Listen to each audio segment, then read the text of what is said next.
trainings and claim your certified MIE badge. And you can showcase them in your LinkedIn profile, in your resume, and in your social media pages for recognition. Let's embrace the beginning of the school year with the mindset of lifelong learning, training, and retraining. On behalf of Microsoft Philippines, thank you for the continued trust and partnership. Congratulations to DepEd and to the hardworking team behind this year's virtual Inset. Have an amazing morning.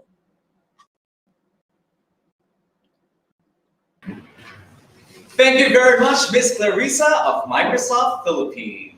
By the way, Ma'am Clarissa, on behalf of DepEd Philippines, we would like to say thank you po, no? Kasi may narinig po tayo sa sinabi ni Ma'am Clarissa na they will really help us, DepEd, us teachers in professional development and of course, upskilling our skills as well.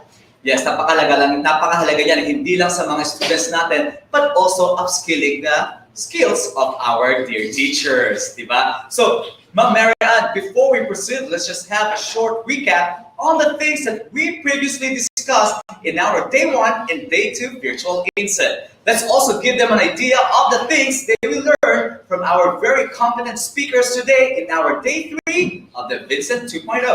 Alam mo, Sir Mike, Day 1 pa lang, alam kong ang dami na ng mga teachers na natutunan, no? Talagang parang busog na Day 1 pa lang. Yes. And of course, bakit naman parang busog? Dahil nga po, ang mga tinopic natin during the Day 1 is all about the Canva, Grammarly, which are the resources na pwedeng gamitin ng ating mga teachers in the teaching and learning process. That's actually one thing that I want to learn on how to use Canva. Kasi I remember during the A2 Live tutor, na parang there's one tutor na gumamit ng Canva in his presentation. Ang ganda. And that's definitely what I'm going to explore next. Alright. And also on Day 2 naman, di ba? On Day 2, we learn about radio-based instruction. Di ba? Napaka-interesting niya. We also learn about the techniques and learning delivery style in conducting effective virtual classes. Napakahalaga niya. Ano ba? Tatayo lang ba tayo? Or mag-hello lang ba tayo in front of the camera? But there are actually so many different ways on how we can make our virtual classes fun. Alright, and also we also discuss about child-friendly approaches in empowering our teachers. We also learn about DepEd TV, TV-based instruction, and creativity and innovating teaching through Adobe Spark. We also learn about the basic troubleshooting, diba, equipment, and digital device awareness. Mas maganda na handa na tayo kasi anytime, any moment, baka pwedeng mag-give up ang ating tablets or ang cell phones. So at least we are aware on how we can fix our gadgets. And of course, lastly, meron tayong reorientation for school property custodian and IT coordinator regarding the DepEd computerization program, policies, and guidelines. Alright, at ngayon Day 3 naman, of course, ngayong Day 3 naman, expect po natin na hindi lang po mga competent teachers or speakers ang meron tayo ngayon dahil parang napansin ko sa ating mga speakers, parang mga mukhang artista, no, Sir Mike? Well, yan ang malalaman natin mamaya kung mukha ba silang artista o hindi. Pero feeling ko naman, ikaw nga mukha ka ng artista eh. Ikaw naman, Sir Mike. Thank you. Anyway, maaga pa. Alright, ngayong umaga, ngayong araw sa ating Day 3, pag-uusapan naman natin, of course, ang interactive PowerPoint plugins. So we will talk about that and also Microsoft Windows plugins for 21st century teachers. We will also be discussing about Microsoft Office 365 for productivity, a professional development program with Microsoft Education, game-based learning using Minecraft Education Edition, and lastly, mobile app development for teachers. You see, binabasa ko pa lang siya, I already getting so excited kasi feeling ko, ito ay magagamit ko, hindi lang ako, ikaw, at lahat kayo mga teachers na nanonood sa amin ngayong araw na ito. Actually, Sir Mike, nung narinig ko yung Day 3, all about Microsoft, unang naisip ko talaga, more on Word, PowerPoint presentation, pero hindi lang pala yan ang i-offer sa atin ng Microsoft Philippines. Ang daming i-offer at mamamaximize natin yung mga different tools na meron sila. At yan ang dapat abangan ng ating mga teachers ngayong umaga rito. And you know what, my dear teachers, aside from the module, ang mga teachers natin talaga ay masipag na naghahanap ng mga learning resources na kung saan makakatulong sa kanilang pagtuturo. Ang ilan lamang dyan ay ang DepEd TV na mapapanood sa IBC 13, Signal TV, Solar Channel, GMA Affordabox at iba't iba pang local cable TV channels all around the Philippines. And of course, Sir Mike, with the availability of internet connection, you can participate naman the DepEd E-Tulay online tutorial lessons, which you can watch live on DepEd EdTech Unit and DepEd Tayo Facebook pages and DepEd Philippines and DepEd TV YouTube channel. And to give you more information about DepEd TV and DepEd E-Tulay online, let's watch this.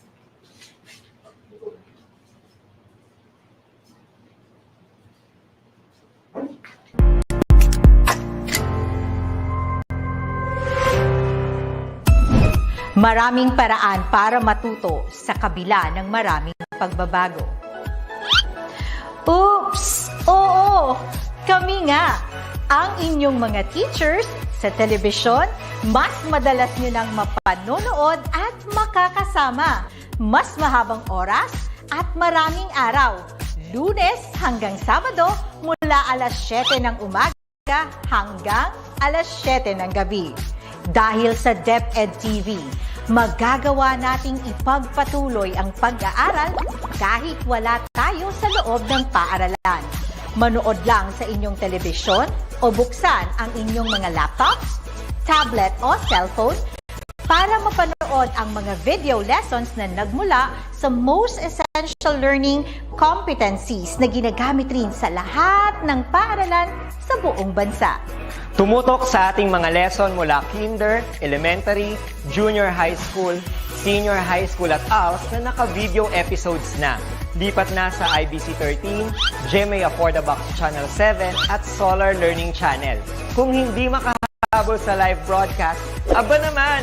Subscribe na sa official YouTube channel ng DepEd TV at bisitahin ang DepEd Commons, DepEd TV official Google site para makapanood ng mga video episodes sa inyong mga cellphones, tablets, laptops o personal computers. Learning is a continuous process, and the Department of Education will continue to innovate teaching to make learning accessible to every Filipino. Kaya naman mapapanood mo na rin ang bawat video lesson na mayroon ng Filipino Sign Language at may salin sa iba't ibang dialekto. Ito ay dahil gusto namin na lubos na maunawaan ng lahat ang bawat aralin. Tunay nga na hindi tumitigil ang kagawaran ng edukasyon sa pagbibigay ng mga dekalidad na video lessons, kaya naman nakatanggap tayo ng iba't ibang pagkilala mula sa Mobiles for Education Alliance bilang EdTech Policymaker Champion. Honorable mention under the Crisis and Conflict Response category at Grand Prize for Outstanding Thematic Presentation mula sa Cygnus Asia TV Conference. Kaya para sa mga pag-asa ng ating bayan, ipagpatuloy natin ang pagtataguyod sa pagkatuto ng bawat kabataang Pilipino. Ang komunidad at mga magulang ang kaagapay at ang DepEd TV ay gabay at tulay para sa edukasyong kailanman ay di tatamlay. Kaya ano pang hinihintay ninyo? Kunin na ang self-learning modules, papel at panulat, ballpen man o lapis yan. Dahil sama-sama tayong matututo habang nag-e-enjoy. Para sa bata, Para sa guro, Para sa bayan. Sulong Edukalidad. At ito ang DepEd TV.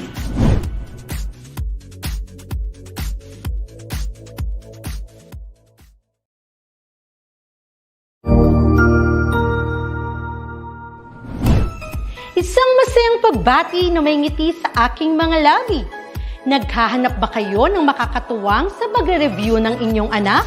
Meron yan sa DepEd. Ang E-Tulay online tutorial ay libre at handog ng ating kagawaran sa pangunguna ng OUA ICTS EdTech. Ito ay isang proyektong makatutulong sa mga mag-aaral, katuwang ang mga magulang o kasama sa kani-kanilang tahanan para masagutan at maunawaan ang mga modules. Hangad din ng programang E-Tulay ang matulungan ang ating mga guro sa kanilang mga blended learning classes. Ang ating E-Tulay ay mula kinder hanggang senior high school.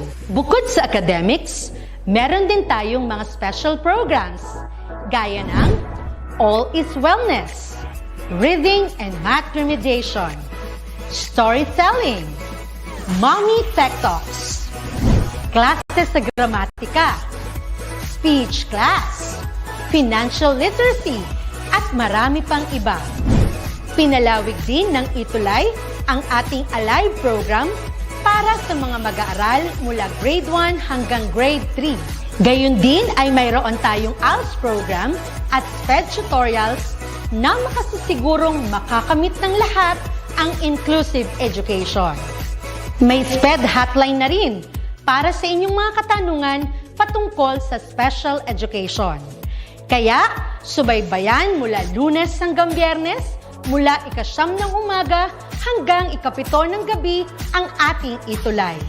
Sa ating pagtutulungan, maiaangat natin ang bawat isa.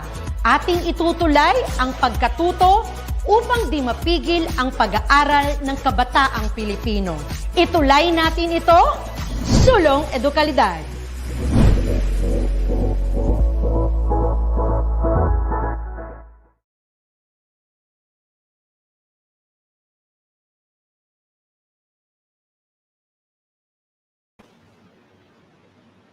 Alam mo, Sir Mike, malaking bahagi din talaga itong DepEd TV and DepEd Itulay. Bakit Of nga mo? course naman. Kasi gagamitin din po ng mga teachers natin supplemental activities or supplemental teaching and learning process nila to, di ba? Kumbaga saan, makakatulong sa kanila ito para mas mailapit natin yung mismong lesson or learning natin and education natin sa ating mga bata. Sabi nga nila, para sa bata, para sa bayan. We will really reach the unreached. Yes, I remember, teacher, actually ginagamit ko ito kasi I used to have an educational blog. So I used to write articles. So nilalagay ko doon yung mga modules ng bata para ma-access nila 24/7. At ano ang nilalagay ko sa ilalim? Yung mga DepEd TV videos. At meron na rin tayo ma-access natin ng mga DepEd TV videos sa Google site. Di ba? Ang Hindi lang dami sa na rin. Google site, Sir Mike, we can also watch we can also stream the DepEd TV and DepEd Itulay sa ating mga different platforms. Yes, of course. Alam mo, ang laking tulong. I remember I also talked to someone from Batangas naman na talagang ginagamit nila at meron sa barangay hall nila. Yes. Meron pa silang schedule doon talaga ng mga mapapanood nila na DepEd TV program. So, ang laking ng impact ng mga resources na ito at ang hope na bilang teacher broadcasters, us being teacher broadcasters, nawa ay nakatulong kami sa inyo para mas mapadali at mapabilis at maging effective din, di ba, ang ating pagtuturo. At alam mo ba, recently lang, nagkaroon ng DepEd TV audition for Batch 6. So sa mga mapipili po dyan, good luck po and see you soon. Speaking of teachers, alam mo ba, Sir Mike, ngayong araw na to, day 3, ngayong umaga, meron tayong 70K viewers. Wow! Thank you very much po. And I'm sure tataas pa yung 70K viewers natin na yan, okay? And of course, teachers, reminders lang din po, don't forget to use our hashtag Vincent2 Day 3. At yan, siyempre, kung makakakuha tayo ng mga certificates, don't forget to blur the e-signatures po, okay? And again, LMS will stay open until January 31st, 2022. And lastly, Speaking of hashtag, Sir Mike, of course, nakikita natin, no, pag nag-browse tayo ng ating Facebook, nakikita natin yung creativity and innovative ng ating pagiging innovative ng ating mga kaguruan. actually, nakakawala siya ng stress, teacher. Yes, speaking of hashtag, nakikita rin natin yung mga different selfies and groupies nila. So, Sir Mike, andito na tayo sa ating selfie time. Oo nga, last time talagang parang naiingit ako kay Sir Avengel, kay Ma'am Pawi, kay Ma'am Carla. Yes. Ngayon naman, selfie rin ba tayo? Of course naman, Sir Mike, di ba? Kasi teachers, kailangan nyo din mag-selfie dahil malay nyo, kayo na po ang susunod namin I-propose o i-highlight sa aming Vincent for Tomorrow. So, okay. Teachers, ready na ba tayo? So, ihanda na ang inyong mga camera at ang inyong mga post. Ano ba ang una nating selfie? Of course, ang una nating selfie dahil Burmans ngayon, malapit na ang Pasko. Ang Pasko ay tungkol sa pagmamahalan. Wow! Pupusuan kita, Sir Mike. Wow! Thank you. Of course, ikaw din pupusuan mo din ako. Pupusuan din kita, syempre. Pupusuan ko rin kayo, mga teachers, at ikaw. Ayan. Sige na, start na tayo. Okay, teachers, ang Ready? una po nating post ay ang ating heart sign. Okay po. Heart sign. Heart sign. Okay, yan. Alright, ready na po? 1, 2, 3, 4, 5. 5, 4, 3, 2, 1. Parang naging online selling na ng partner. May na lang po kami, no? Pamay na lang daw po. Ganun na, joke lang. Ayan. Ang una naman, susunod naman ay ikaw ang bida dahil kayo teachers ang Yes, bida. Ayan. So, paano gagawin natin? Kailangan, partner, meron tayo ditong space para sa kanila at kailangan mas creative ang magiging process. Yes, Dahil nila- sila ang bide. Narinig ko nga, 1 meter social distance daw eh. Okay Sige po, masunurin. Let's do this! Kayo po ang bida! 1, 2, 3, 4, 5. 5, 4, 3, 2, 1. Ayan! Now, ang next naman sa una, heart. Tapos ikaw ang bida, photo bomber naman. Yes, So, sir. paano ang pose sa ating teachers? Let's see. I want to see your creativity here sa ating selfies ngayong Vincent 2, Day 3. So, gagawin na tayo sa gilid. Oo nga pala. Ah, Kasi ganyan. photo bomber lang. Photo bomber tayo. So, kayo ang bida pa rin dito. So, ready? 1, 2, 3, 4, 5. 5, 4, 3, 2, 1. Ayan. At syempre, lastly, paano ba ang pose ng mga teacher, Dapat TV teacher broadcaster? Siyempre, Sir Mike, saan formal na formal tayo. Kaya teachers, bibigyan po namin kayo ulit ng space dito at dapat meron tayong confident po bilang isang DepEd TV broadcaster. Isipin nyo kayo po ang magiging TV broadcaster ngayong araw na ito. Paano ba ang pose mo as Dapat TV teacher broadcaster? Siyempre, aaw na lang tayo, Sir Mike. Paano? Siyempre, Ayan. Ganyan naman. Ako naman, minsan ganito. Ayan. O, di ba? O, sige, teacher. I'll start the count. 1, 2, 3, 4, 5. 5, 4, 3, 2, 1. Ayan. Kinakabahan ako. Ano kayo So, magiging po teachers, sa ating mga teachers mamaya? Teachers, huwag naman nitong kakalimutan i-post yung selfie natin with the use of our hashtag Vincent 2 Day 3. Na-excite ako. Actually, meron pa tayo mamaya mga pa-selfies, okay? So, abangan natin yan. Pero syempre, aside from having fun, ngayong araw ay matututo tayo. Marami tayong matututunan and I'm sure matutuwa kayo sa mga dami ng mga inputs at knowledge na pwede niyong i-apply sa inyong virtual classes. Di ba? Ayan, teacher, may tanong ako sa iyo. And sa inyo rin mga teachers, may tanong din ako. Lagi niyo rin bang ginagamit ang Microsoft PowerPoint? Ako, Sir Mike, no, ever since talaga na pumasok po ako sa public school, kasi hindi ako nag-private school, diretso ako sa public school, nung nagturo ako tapos may first job ko, no, talagang ginagamit ko talaga ang PowerPoint presentation. Bakit ginagamit ko nga ba ang Microsoft PowerPoint presentation? Bakit? Kasi ang ating mga estudyante po ngayon, Sir Mike, ay talagang mga visual learners sila. Kailangan meron silang nakikitang image para ma-retain kung ano mang learning or ano mang information ang gusto mong ma-retain sa kanilang utak. No? Kaya talagang ginagamit ko. And of course, alam ko hanggang ngayon, ginagamit natin, especially ngayong new normal, no? 21st century learners na kasi Of meron. course. At syempre, alam naman natin na parang ang mga students natin talagang pa-advance with the technology that are available to sa atin ngayon, di ba? Now, ngayon, ano nga ba ang mga plugins? Kung ikaw gumagawa ng PowerPoint presentation, ano, gumagamit ka ba ng effects, ng sounds, ng videos, o gumagamit ka ba ng mga iba pang plugins? Actually, Sir Mike, kaya nga gusto kong marinig talaga tong ating first speaker ngayon dahil tungkol sa plugins, ano nga ba itong mga plugins or extensions na tinatawag, no, Sir Mike? Yes, kasi ang unang topic natin ngayong umaga would be interactive PowerPoint plugins and Microsoft Windows plugins for the 21st century teachers. I'm also looking forward to this. Siguro, with the PowerPoint, I'll be more creative. I'll be able to make sure na talaga the moment na you open your presentation, as you go through your presentation, talagang mahuhook ang ating mga learners. Kung baga sasabihin nila, uwian na. Dahil pagkita pa lang nila sa unang slide mo ng PowerPoint presentation, nariting na lahat ng information na dapat nilang matutunan. Alright, and Teacher Mary Ann, sino nga ba ang ating magiging speakers sa topic na ito? Ang una nating set of speakers ngayon ay dalawa po sila. Of course, Right. ang una po dyan ay, she has been in the public school system for more than 10 years. Young and body as she may seem, but she has been able to attain trailblazing achievements for herself, her school, her division, and regions.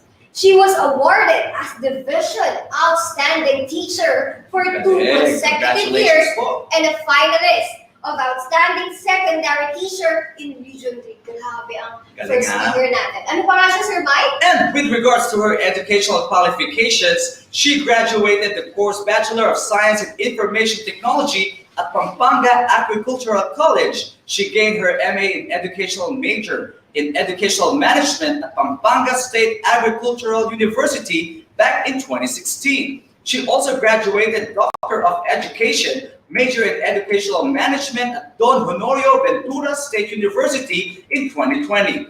Knowing how vital continuous professional development is, she also participated in different teacher training programs over the years. Doing so has helped her improve her interpersonal skills and get involved in different matters concerning the development of the community where she belongs. You know, napaka-importante talaga ito na parang you keep on improving yourself. Grabe yung diba? ating ating speaker sa set of speaker natin. Sino nga ba yan, Sir Mike? And syempre, we still have another speaker. For our next speaker, he is the newly member of the ICTS Educational Technology Unit under the Department of Education Philippines as EdTech Specialist. He joined the Department of Education on June 2017 as Senior High School TVL ICT teacher. He served his school, San Jose National High School, Talibon, Bohol, as Senior High School teacher at the same time as ICT coordinator. Not just that, Sir Mike.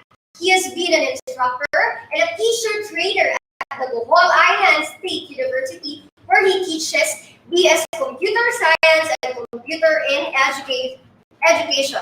He pursued his study with MA Units in Educational Management at Bohol Institute of Technology International College in Bohol. He worked for 11 years in the State University, specifically in the Computer Science Department before joining the Department of Education.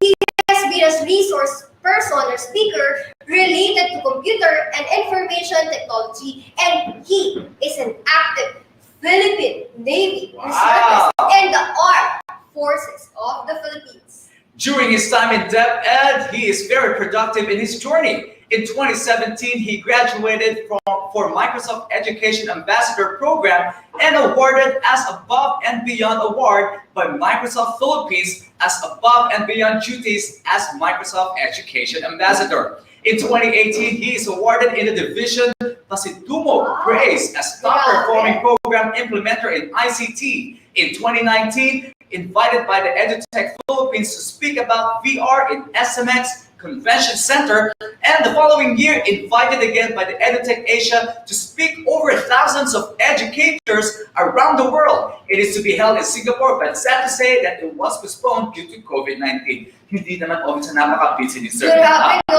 With his knowledge and expertise in technology, as DepEd National Trainer in Office 365, he was invited to different areas in the Philippines to share and empower educators for teaching and learning. He is a Google Certified Educator Level 1, Adobe Creative Educator Level 1, and verified Cisco Introduction to Cybersecurity. He is also conferred by the Technical Education and Skills Development Authority or TESDA as National TVE Trainer in Computer System Service NC2 2D, Animation NC3, and Visual Graphics Design NC3.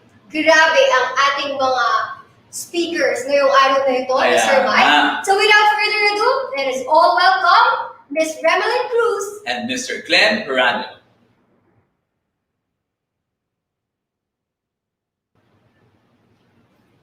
Kumusta po? Good morning, everyone. I hope that all of us are doing fine. So I know that you are all excited to gain more knowledge and upgrade your skills towards providing such motivating and engaging lessons to our learners. Now, allow me to present my screen. So my topic is about interactive PowerPoint plugins for 21st century teachers. So I am Maria Rebelin G. Cruz, an EdTech specialist and a Master Teacher 1 from SDO Angeles City, Region 3. To begin with, allow me to define first what is a 21st century or who is a 21st century teacher? Now, according to Janelle Cox, an education writer, she defined it as someone that is aware of the career opportunities for students in the coming years. And they are always advocating forward thinking and to ensure that no students will let behind. So given this definition, as a 21st century teacher, we always look forward to the future. Now, one of the characteristics of the 21st century teacher is that we have this what we call mastery of technology in classroom. So meaning we know what technology in the classroom can truly help transform our students' education.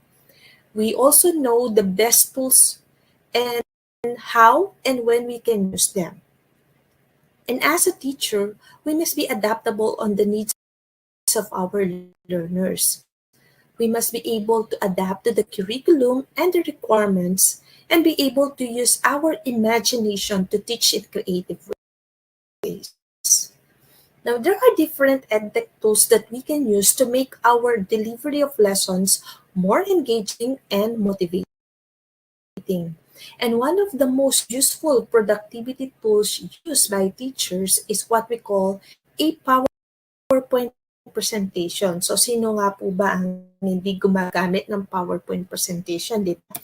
So, halos lahat po ng mga teachers ay ginagamit ito. Okay? Now, PowerPoint is one of the effective tools to present materials in the classroom and encourage student learning.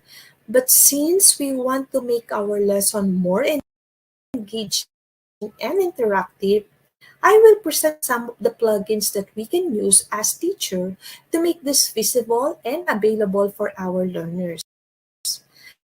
I hope by this time you already installed these plugins, but in case you haven't installed them yet, I will guide you step by step to make these plugins work. Alright, one of the plugins that I will be teaching is what we call ClassPoint. So what do we mean by ClassPoint? So ClassPoint is plugged into Microsoft PowerPoint. This is a powerful interactive classroom quiz that helps you build strong live engagement with students to improve their learning outcomes. So if you want to install this plugin, I want you to go to your browser. Just type www.classpoint.io and then just click download now. After that, you need to fill up the form, type your name, your email address, and your organization. And then click download now.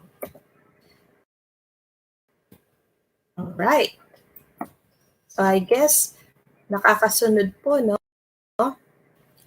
After the downloading process, you can begin the installation by double-clicking the ClassPoint installer that can be found at the bottom left corner of your browser. So again, click the installer found at the left corner of your screen and then just click run. So i-click lang po yung run. And then what you need to do is to check first the I accept InkNose license terms and condition. Again, click I accept InkNose license terms and condition. Then click install and then just click finish. After the successful installation of ClassPoint, you can now proceed to create your free account from the ClassPoint tab. So this is located above the ribbon of our Microsoft PowerPoint.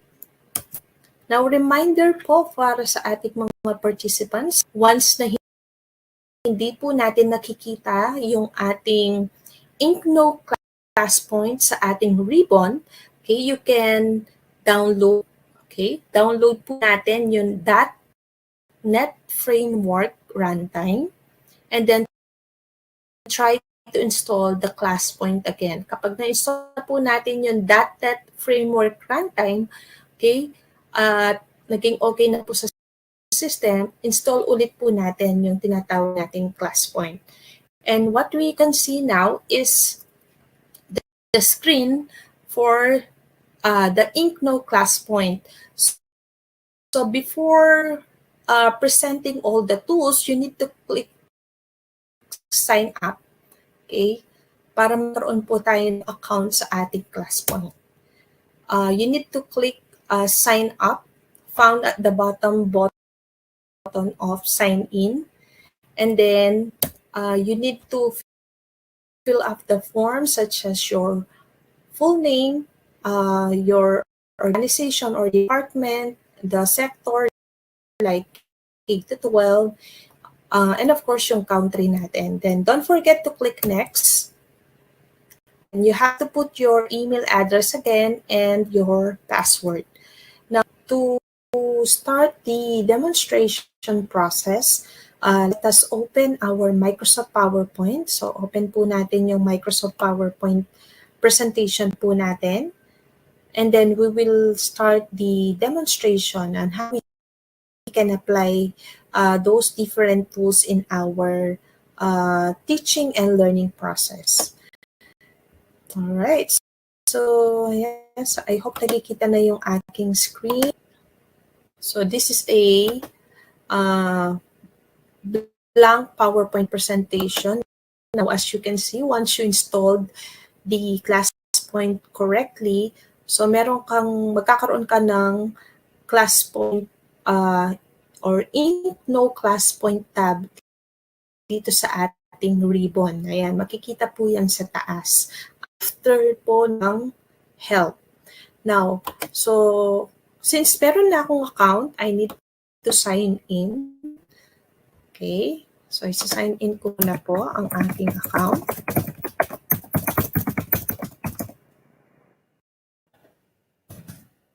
Ayan. There you go. Ayan. So, once you signed in, what you can see is a different tool in your PowerPoint. So, ngayon meron na siyang annotation settings, meron na siyang interactive quiz. We also have the slideshow and of course the review and help. Now, let's start first with what we call the annotation settings. Now, paano ba natin gagamitin si annotation settings? So, for this particular activity, assuming that I already have my topic, okay, it's about introduction to graphics software for illustration NC2, okay, and this is intended for grade 10 students. So, there you have it po. Okay, now, how do we use and make this class point interactive? So, all you need to do is to go to your class point and of course, gaya ng sinabi ko, no, once na nag-sign in na po kayo sa ating class point, you will receive these additional tools in your PowerPoint. Now, let's start with the annotation settings. So, first on the list is the annotation settings. Now, as you can see, we have this different type of pens, okay, that we can use to annotate a specific slide. So, paano siya gamitin? So, first, you can customize this into your favorite color. Okay, these are the available colors po for our pens. Okay, and assuming okay na yan, so I will use red. Ayan. Now, how do we annotate? Now, we usually use the annotation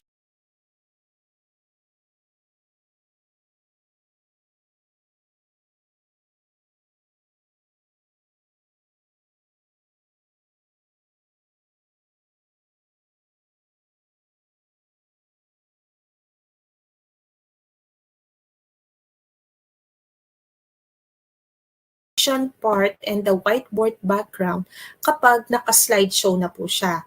Now, to give you a preview kung paano siya gamitin, so click po natin yung slideshow or just press F5 on your screen. Start. So assuming I want to annotate something in this slide, so this will be my slideshow. Okay, now, once you install ClassPoint on your device, you will receive an additional tool for your PowerPoint. One of these is this one, the class code.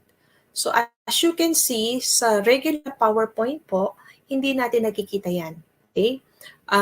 Pag gusto natin na mag-join, if we want our learners to join the class, okay, they need to go to this slide, to this website, classpoint.app, and they need to type this class code. So every time that you use this PowerPoint presentation, okay, it will generate po a new class code for your class. So again, reminder lang that a free account for ClassPoint can accommodate only 25 students. 25 lang po. But if you want to upgrade this ClassPoint into a pro account or premium account, you can accommodate 200 students per class, per live session. Kung ayaw naman po nilang, kung gusto nila mas mabilisan and ayaw na nilang i-type yung mga code na to, you can also instruct them to go to scan this QR code. So automatic po, makakapag-join na sila sa klase. Okay, so at this moment, I have one participant. Ayan, si Maria Cruz. Okay, so pwede po nating instruct yung mga learners natin na mag-join sa ating ClassPoint for this particular lesson. Now, aside dito sa code na to, dito sa baba, okay, we have these different tools. So let's start first with the mouse. Ayan. We also have this what we call pointer. Okay. If you don't want to use your mouse, pwede rin po yung tinatawag nating laser pointer na to. And then, of course, sabi ko nga, we have these different pens. Okay? We have different 5 pens. Meron din tayong highlighter and then erasers. Habang nagdi-discuss ka as teacher, pwede ka magsulat dito. Like this. So,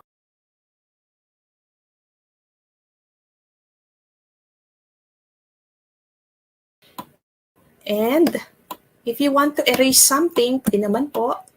Okay? Just click this one and then erase nyo lang po yung mga previously annotated slides nyo. So, pwede po yan. You can also highlight yung tinype nyo or drawing nyo by using this tool.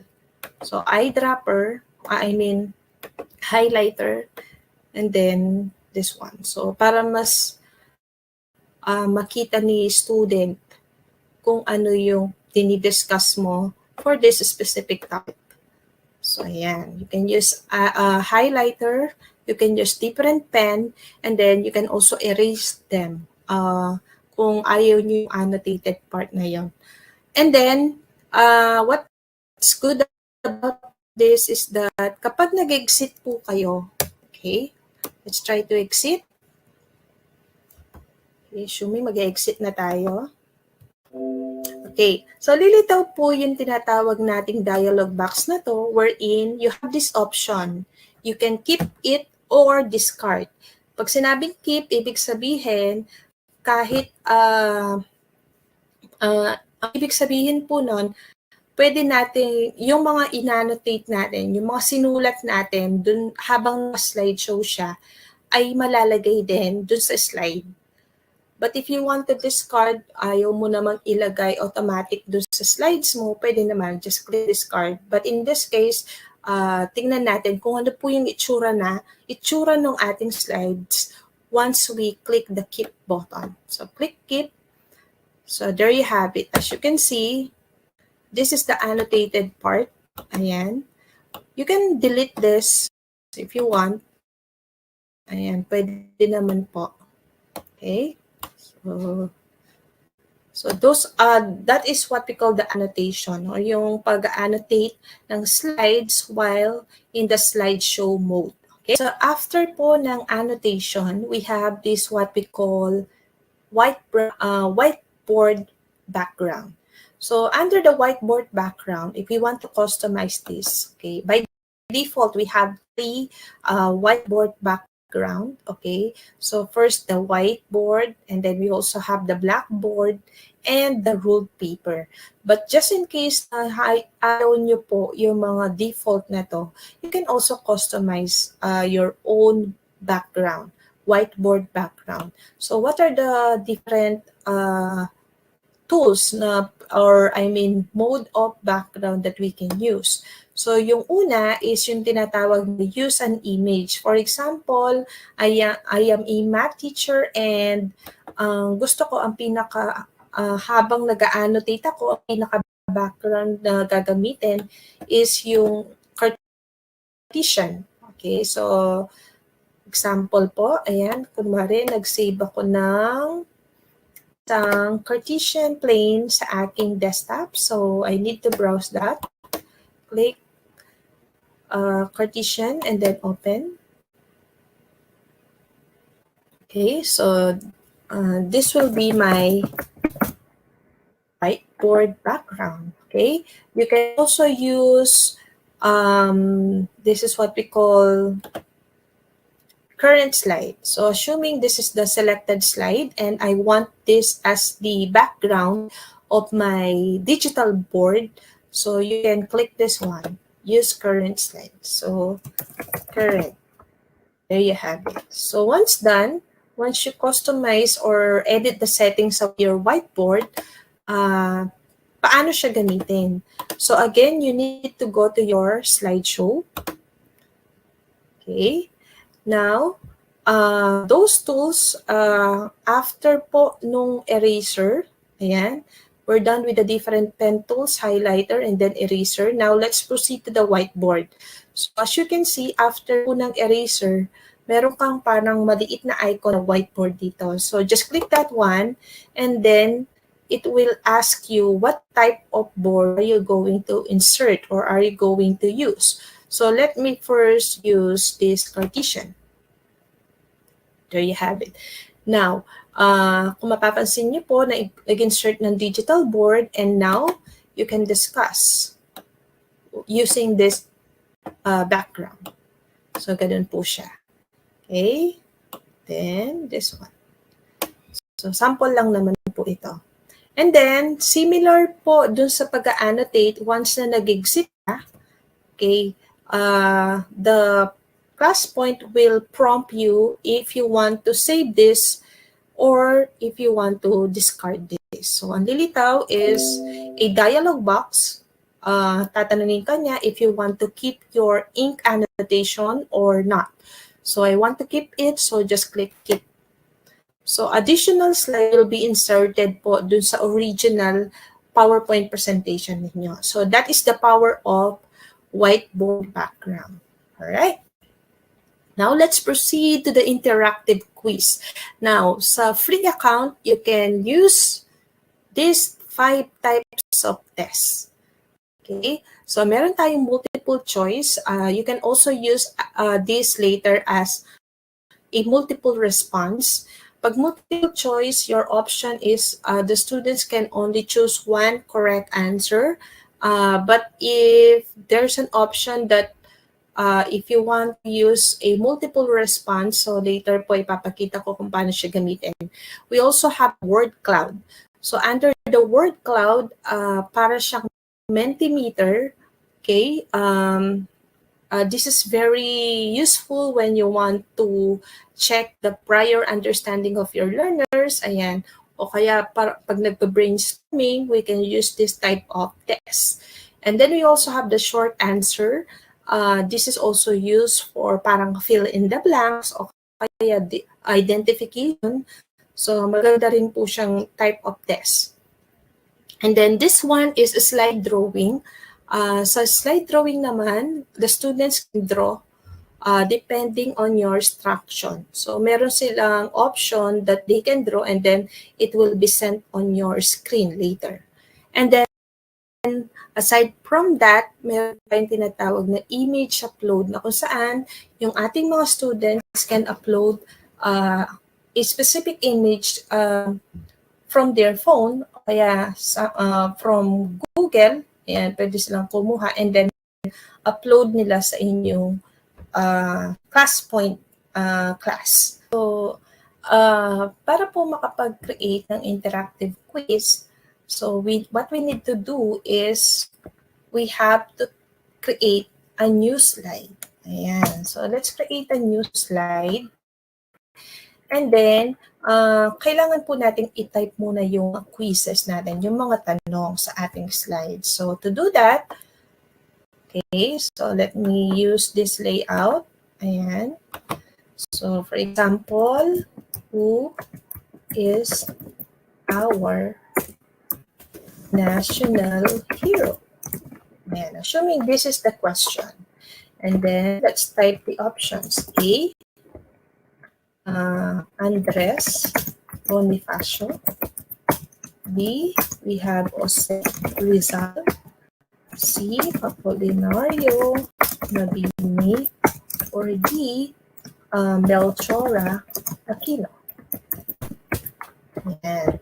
So again, if you want to make this quiz more engaging and very interactive, we will use ClassPoint. And at the same time, kung madali po kayo at wala ka ng chance na mag-layout pa, so pwede natin gamitin yung tinatawag na design ideas. So mapapansin nyo, pag clinic nyo po si home tab, meron tayo dito design ideas. Ayan. So let's try.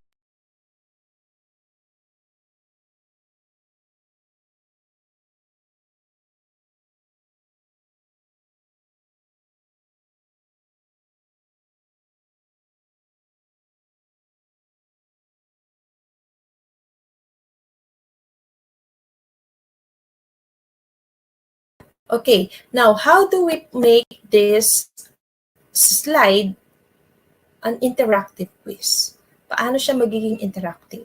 So again, go to your ClassPoint. So all you need to do is to click one of these buttons. So let's start first with multiple choice. So click this one. Ayan.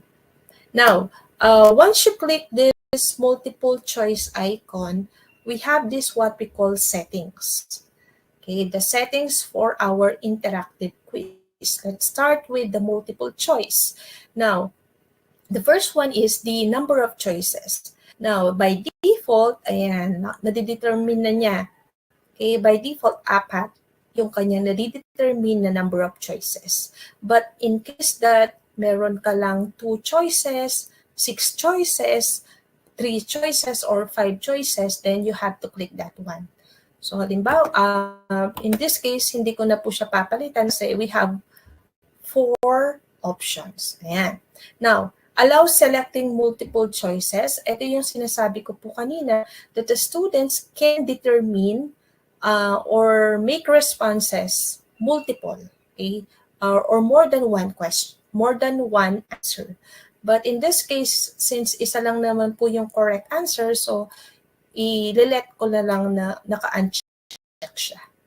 And then, meron ba siyang correct answer? Of course, has a correct answer. And then, don't forget po to select which among the options is the correct answer.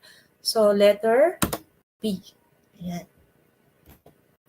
And then later na lang po yung ating tinatawag na competition mode.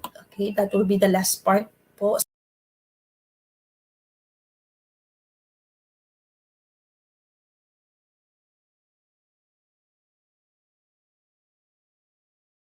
Right, so in this case, you can also set the timer. Ayan. you need to, the submission will be closed after 1 minute, or depende sa inyo.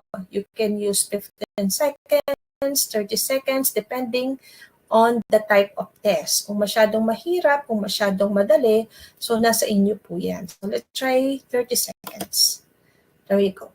And then, kung titignan natin siya, okay, so ganito yung magiging itsura niya kapag nag-slideshow tayo. There you go. Now, if we want this to be answered by our learners, so just click multiple choice. So mag-i-start na po nun yung tinatawag nating timer, which is 30 seconds. There you go. So mag-i-start na po yan. So mapapansin nyo, gumagana yung ating timer. Ayan, wala pang responses.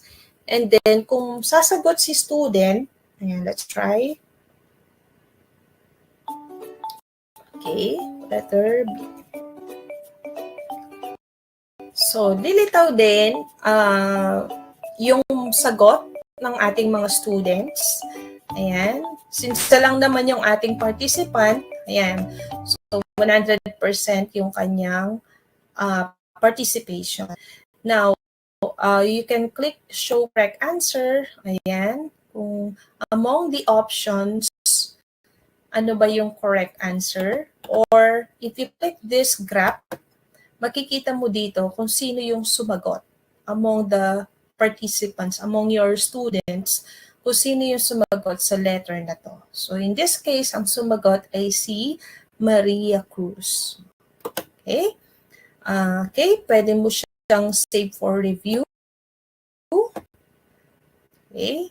As you can see, yung ating multiple choice na button kanina, naging dahil na-conduct na yung quiz, napalitan na siya ngayon as few responses. So, if pwede mo siyang balikan kung ano yung mga naging sagot ng inyong mga students. And ang kagandahan pa nito, okay, pwede mo siyang insert as a slide. Okay? So, automatic po, clinic natin yung link na to, magkakaroon ng additional slides sa inyong original slide. So, just click this one if you want to insert this result into your slide. There you go. Okay? Now, to check kung na-insert nga po siya, so let's click exit. There you go. So, meron na po tayong result nung quiz kanina. So, that is for multiple choice. Okay? Okay, next. What about the word count? Okay? So, again, you can type your question first. You need to type your question first. So, assuming the question is, since this is word count, okay, let's try to answer this one. What is your top 3 favorite fruit? Okay, so assuming this is your question. Okay, kung mapapansin niyo po, no, sa ating design ideas, ayan, nagpe-present na siya ng mga pwede nating gamitin na template. So, let me try this.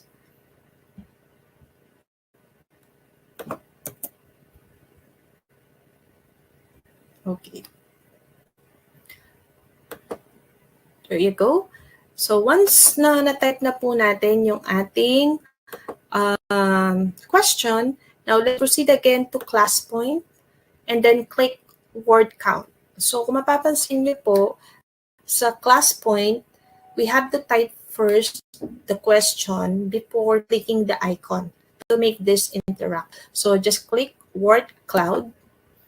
And then, similar similar po dun sa multiple choice natin na ginawa kanina, automatic magkakaroon siya ng button na word cloud. So, meron din siyang options. Ayan.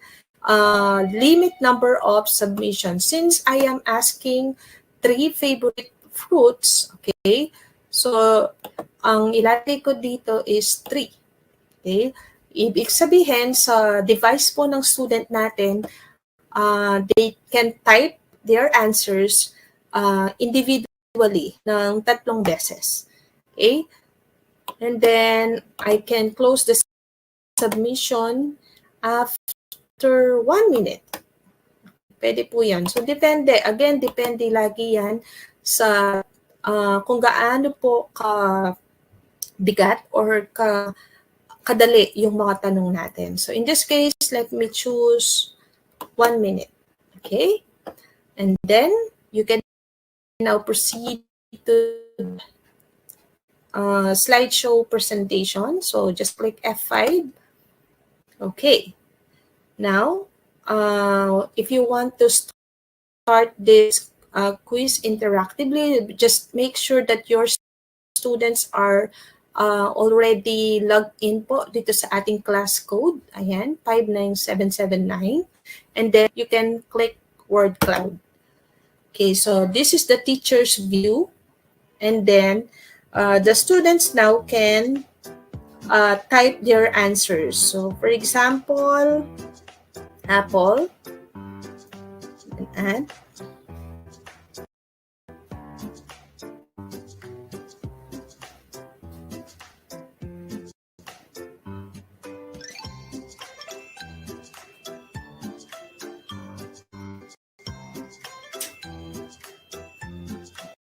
okay. So those were the top 3 that my students submitted regarding that question. Okay, so mapapansin ninyo, meron akong isang participant, meron din tayong tinatawag na timer. Kung okay na, you can close the submission. Ayan. And also, you can highlight the top answers. Okay, but in this case, since you only have 1 student, kaya ang nangyayari is lahat ng mga to ay top answers. So, similar po sa multiple choice, you can insert this result in your slide. And you can also save this for review. Yeah. There you go. So, that is for word cloud rather. Okay, next is okay. So, yung next natin is what we call the short answer. So, short answer naman po, in this particular type of quiz, you can type open-ended questions. Now, at the same time, pwede rin gamitin ito as one of your kapag nagbo-brainstorming po yung mga learners natin. It's somewhat similar to word cloud, kaya lang yung mga sagot ng mga bata ay makikita mo individually. Okay, magpo-post siya individually. Unlike dun sa word cloud, para siyang Mentimeter na lahat ng mga words na pare-parehas, ayan, naha-highlight. Okay? Now, to do the short answer activity, again, we need to type first yung ating tanong. So, example, what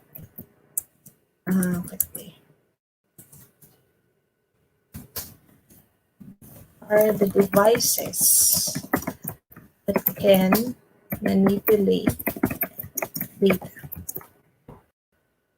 Okay. Let's try this question. There you go. So, you can type any open-ended questions po. Okay. So, assuming this is your question for short answer. So, once done, click short answer. And then,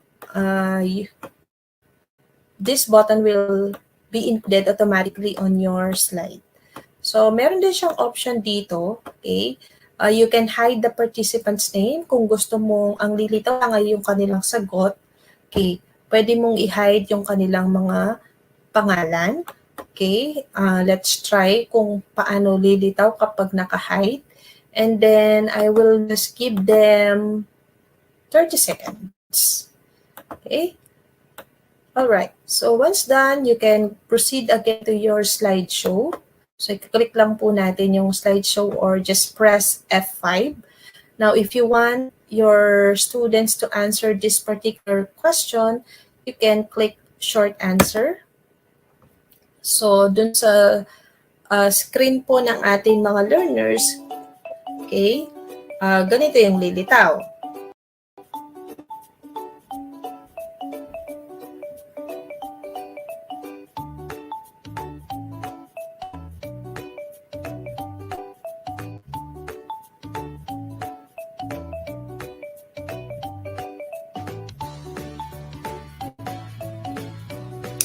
Okay, now as you can see, we have one example here. Okay, so yung isa sa ating mga student, ang sinagot niya is computer, tablet, and smartphone. Now, what's good about this activity, yung short activity natin, short answer activity, is that you can click like dun sa mga responses ng inyong mga learners. Pwede mo siyang i-delete once na baka merong foul na words na nilagay na sagot si student, pwede mo siyang i-delete. Kaya nga po yung kagandahan po nung naka-hide yung mga sagot or yung name ng learner is para maprotektahan din po siya. Okay, para hindi siya mabash. Pero of course, pwede rin natin balikan. Pwede na, kung sa tingin natin yung mga responses nila ay okay naman, pwede natin i-show yung mga pangalan later. And then, pwede mo rin siyang i-download. So, nada-download po yung mga sagot nila. And similar to other type of activity, pwede mo siyang insert. Pwede mong insert yung result sa slide mo. And then, you can also review the responses once na tapos na lahat yung type of quiz na ginawa mo. Alright? So, that is for short answer. Okay? Next, what about the slide drawing? Ayan. So, under the slide drawing, okay, dito naman, students will be instructed to draw, okay, on their device. Okay, for example, draw an apple. Okay, so that is the instruction. After typing the instruction, just click slide drawing. Okay.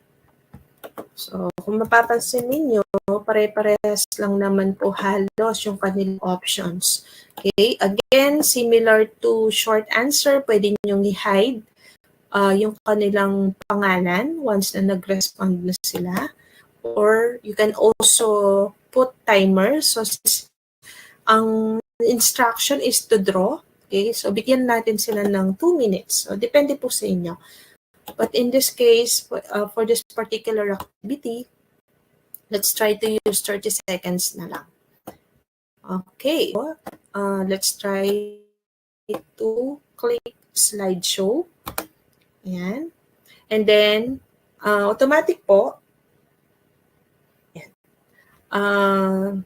lilitaw sa screen ng ating mga learners yung draw an apple. So, if you want to start the timer, so just click slide drawing. Okay. And then your students can draw now. So, they need to click open slide. And meron silang mga lilitaw na different pens dun sa kanilang devices. So, for example,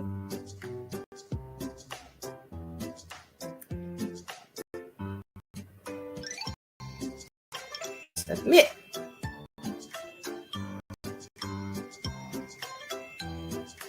Okay. So, as you can see, one of my students, okay, yung kung sino yung mga naka-join dito, ayan, submitted a sample drawing. So, kung primary ka, ayan, primary student, you can use this, no, napaka-interactive. Kasi automatically, on the spot, yung mga result, yung mga output nila ay nakikita na natin. Kaya nga lang, sabi ko nga po, since this is free account, So meron din siyang limitations like yung number of students. We can only accommodate 25 learners kapag nagka-class point tayo on the spot. But if you want to go to premium account, pwede naman makapag-accommodate ng 200. Kaya nga lang po may bayad. So, yan. Similar po dun sa ating short answer activity. Pwede mo siyang i-like, pwede mo siyang i-download, and pwede mo rin siyang i-delete. So, you can also click this show like answers. Ayan. So, since isa lang naman po yung sumagot, so automatic siya na talaga yung lilitaw. Okay, kung hindi yan nakaklik, and then automatic din po mag-hide yung feature na to. And then we can also save for review. So that is for slide drawing. All right. And last, we have this what we call image upload. Ayan. So sa image upload naman, you can instruct your learners dahil nasa bahay lang naman sila.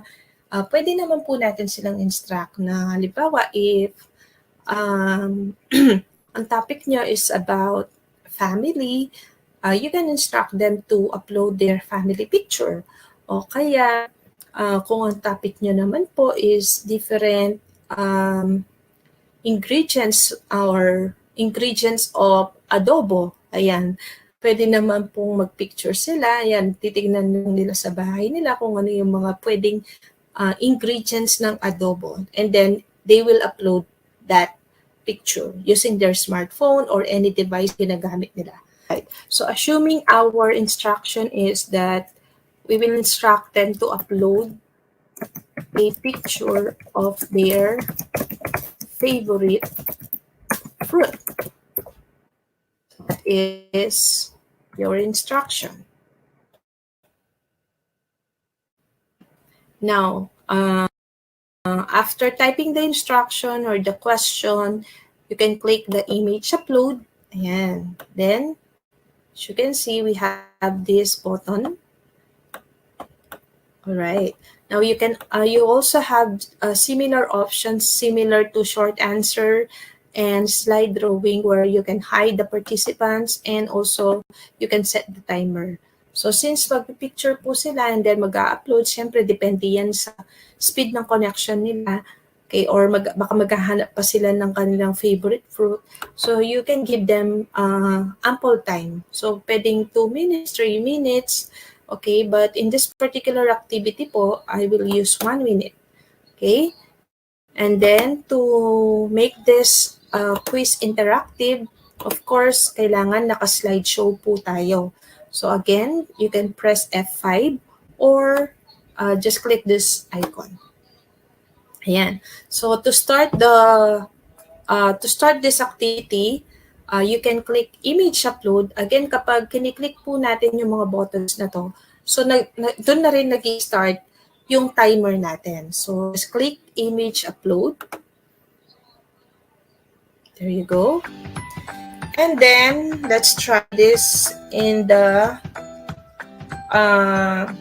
okay. So, on the screen of your learners, magkakaroon po siya ng isang parang option wherein they can upload an image. Okay? So, click image and then this one. There you go. So, aside po dun sa tawag dito, makakapag-upload sila, pwede nilang i-rotate at the same time yung kanilang image or pwede rin nilang i-crop. Okay? Then, click confirm para pag okay na. And then, kikita po natin sa ating screen, once na-uploaded na yung file, makikita natin yung output ng bata. Ayan. So, as you can see on my screen, pwede rin po siyang i-like, ayan, or i-heart. Pwedeng i-download or i-delete. So, yeah. So, I can click like and then I can also save for review. Alright. So, those are the different interactive quiz that we can use using ClassPoint. We have the multiple choice word cloud rather. We also have the short answer, slide drawing, and image upload. Now, yung next part po natin yung tinatawag na leaderboard. Now, paano po ba yung tinatawag nating leaderboard? Now, if we will go back po dun sa tinatawag nating multiple choice. Ayan. So, try natin si multiple choice. Nagkakaroon lang ng leaderboard kapag ginamit po natin yung quiz na multiple choice. Now, to do that, so let's try to view the responses. I-delete muna natin yung mga responses natin. There you go. So, kung mapapansin nyo, bumalik yung ating multiple choice button dun sa original niyang kulay, which is color blue. Okay? Now, how do we make this a competition mode?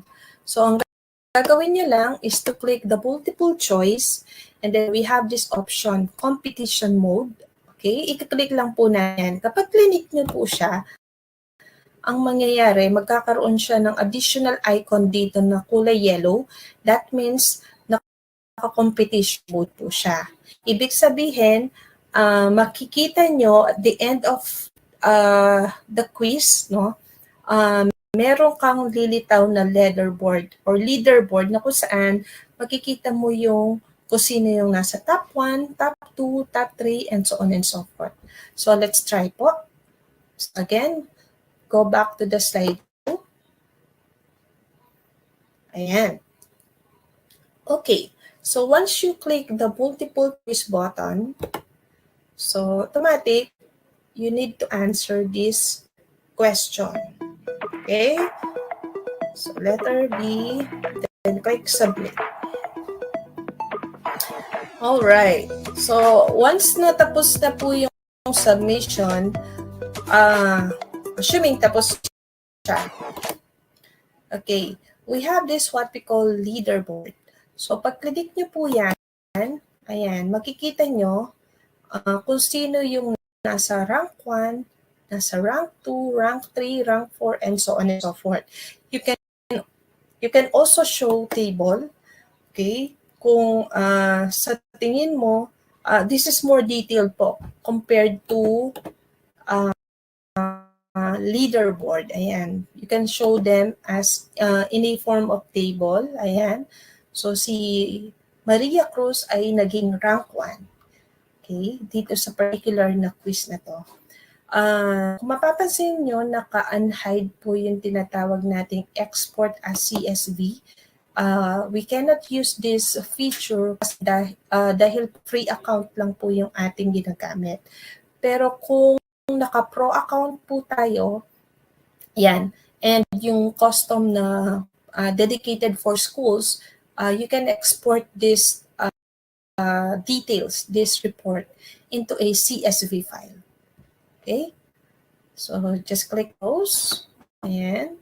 So, that is leaderboard. Ibig sabihin, once na nag-competition mode ka, parang mas ma-engage po yung mga bata. Mas ma-motivate yung bata na mag-join dun sa klase kasi after the discussion part, parang merong pag-game si teacher. Ayan. Now, another good thing about this ClassPoint is what we call, ayan.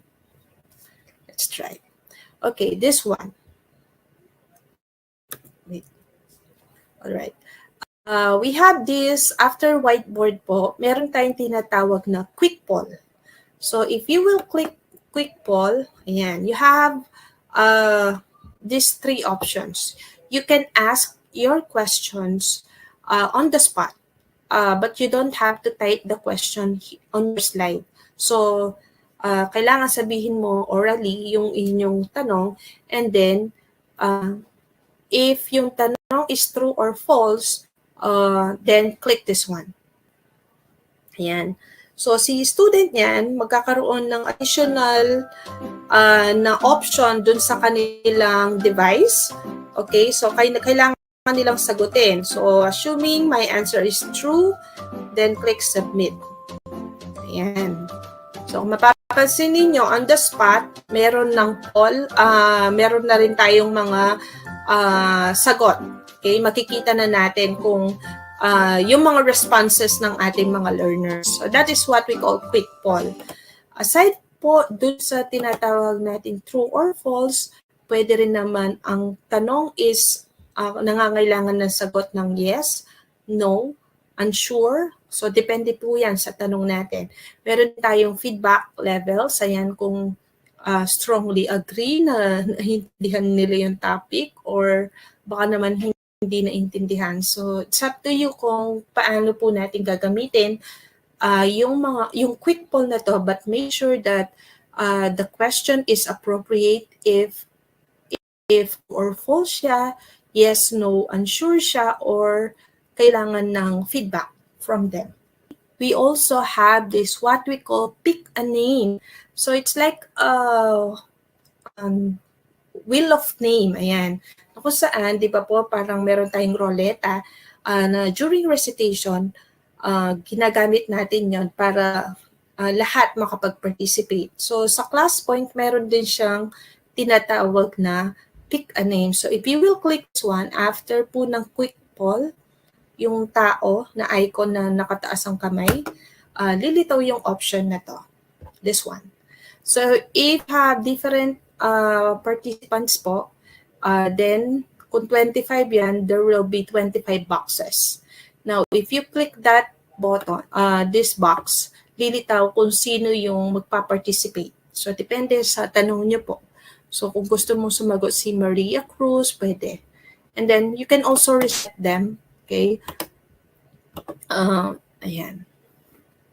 So, that is what we call pick a name. Ayan, para siyang roleta or wheel of names, pero nasa loob na po siya ng class point.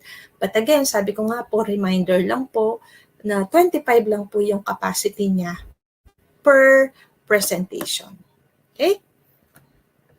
And lastly po, yung pwede kong share dito sa tinatawag nating class point is the share PDF. Once you click share PDF, ayan, ang kagandahan nito is automatically yung slide na to, okay, can publish and can be sent on your students' devices. Ayan. So, ang kailangan lang nila is kailangan lang po nilang scan yung tinatawag nating QR code. Ayan. Kung mapapansin niyo sa screen ko, nung clinic ko po yung share PDF, okay, nag-publish siya and then nag-create siya ng ganitong QR code. So, pwede po yan, automatic ma-open ng mga bata para meron silang copy. Okay? So, that is for class point. And there you go. I hope na naintindihan po yung paggamit ng class point natin to make our PowerPoint presentation more interactive and motivating for our learners. So that is our topic po for class point. Now we can proceed to our next topic, which is what we call the iSpring Free. So iSpring Free is a PowerPoint add-on which converts PowerPoint files to e-learning content such as SCORM 2004 or SCORM 1.2.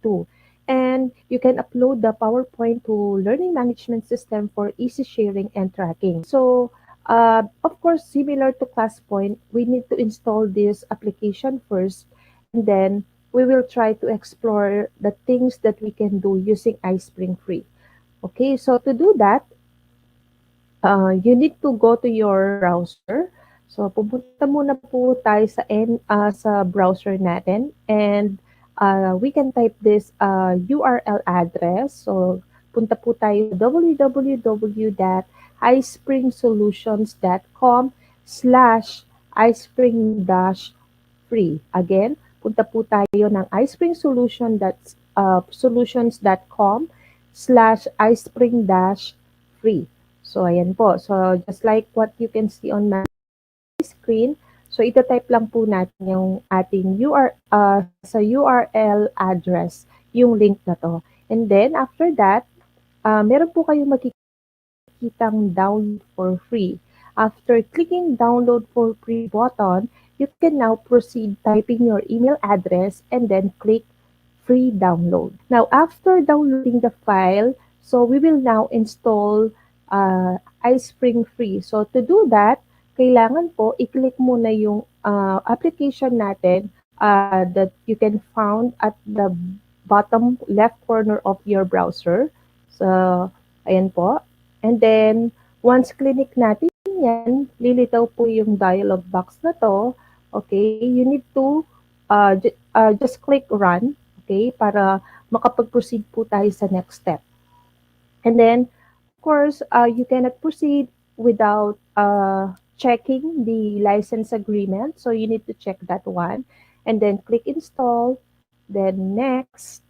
And then, after finishing the installation process, ang makikita niyo po is launch button. So, mean to say, lilitaw na yung tinatawag nating iSpring Free application. But instead of clicking the launch button, I suggest that you click the close button. So, ang gagawin po kasi natin is mag-i-start po tayo dun sa PowerPoint.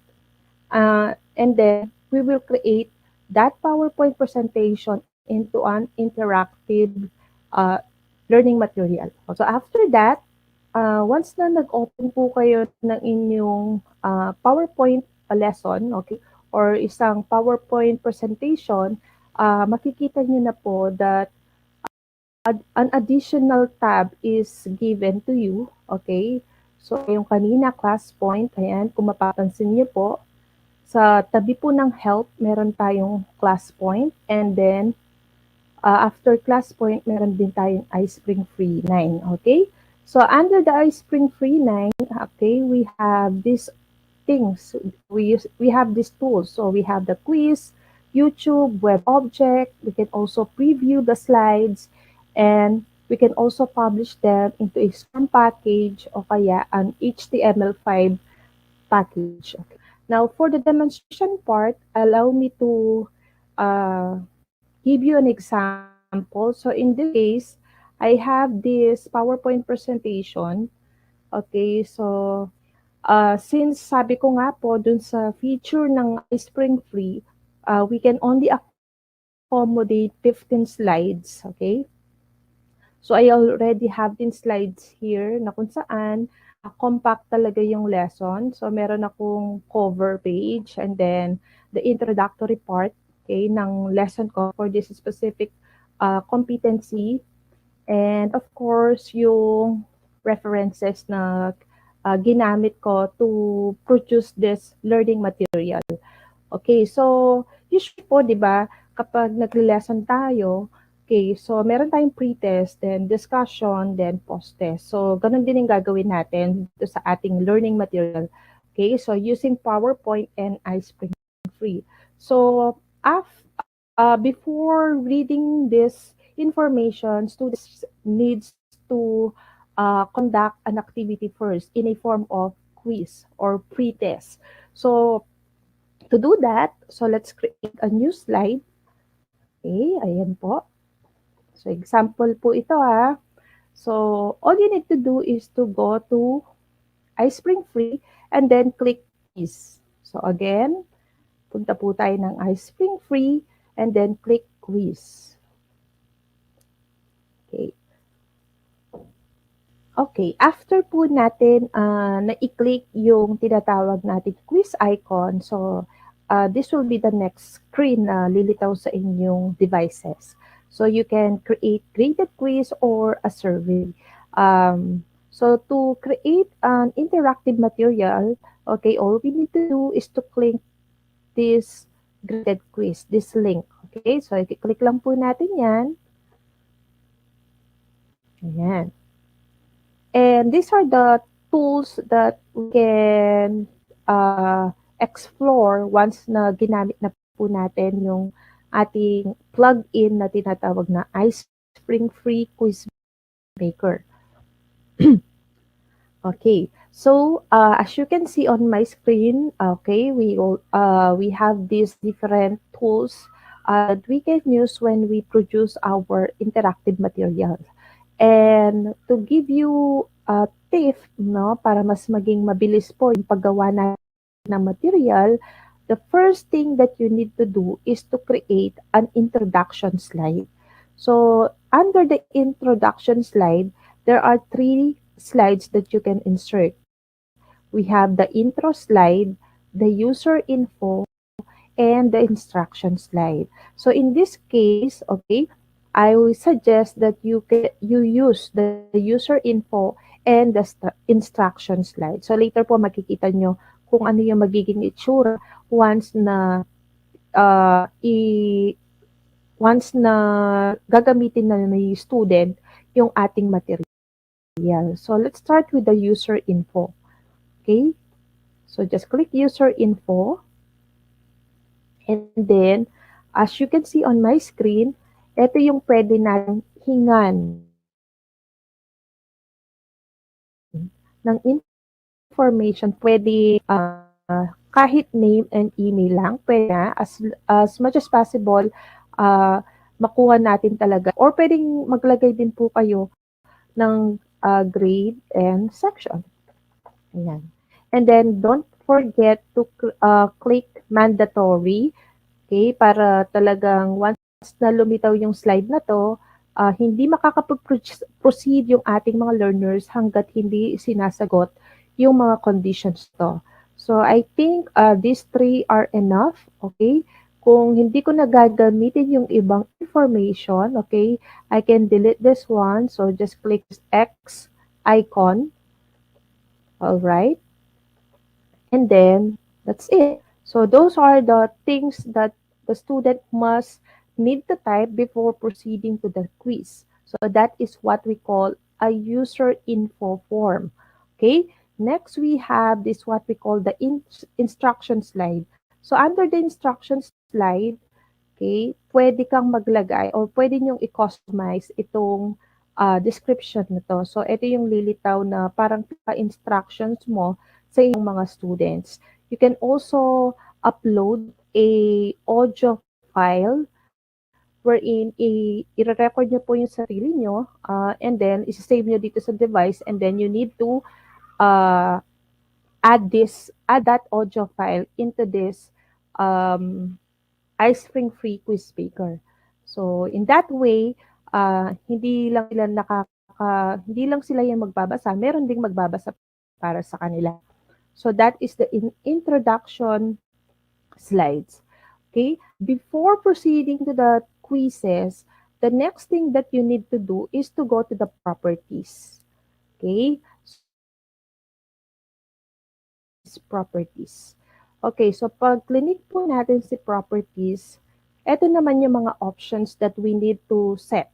Okay, we have the main properties, quiz scoring, question properties, and then the reporting.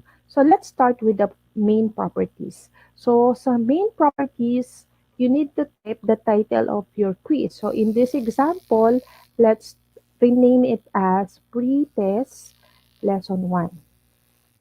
And then, I will just leave this as it is.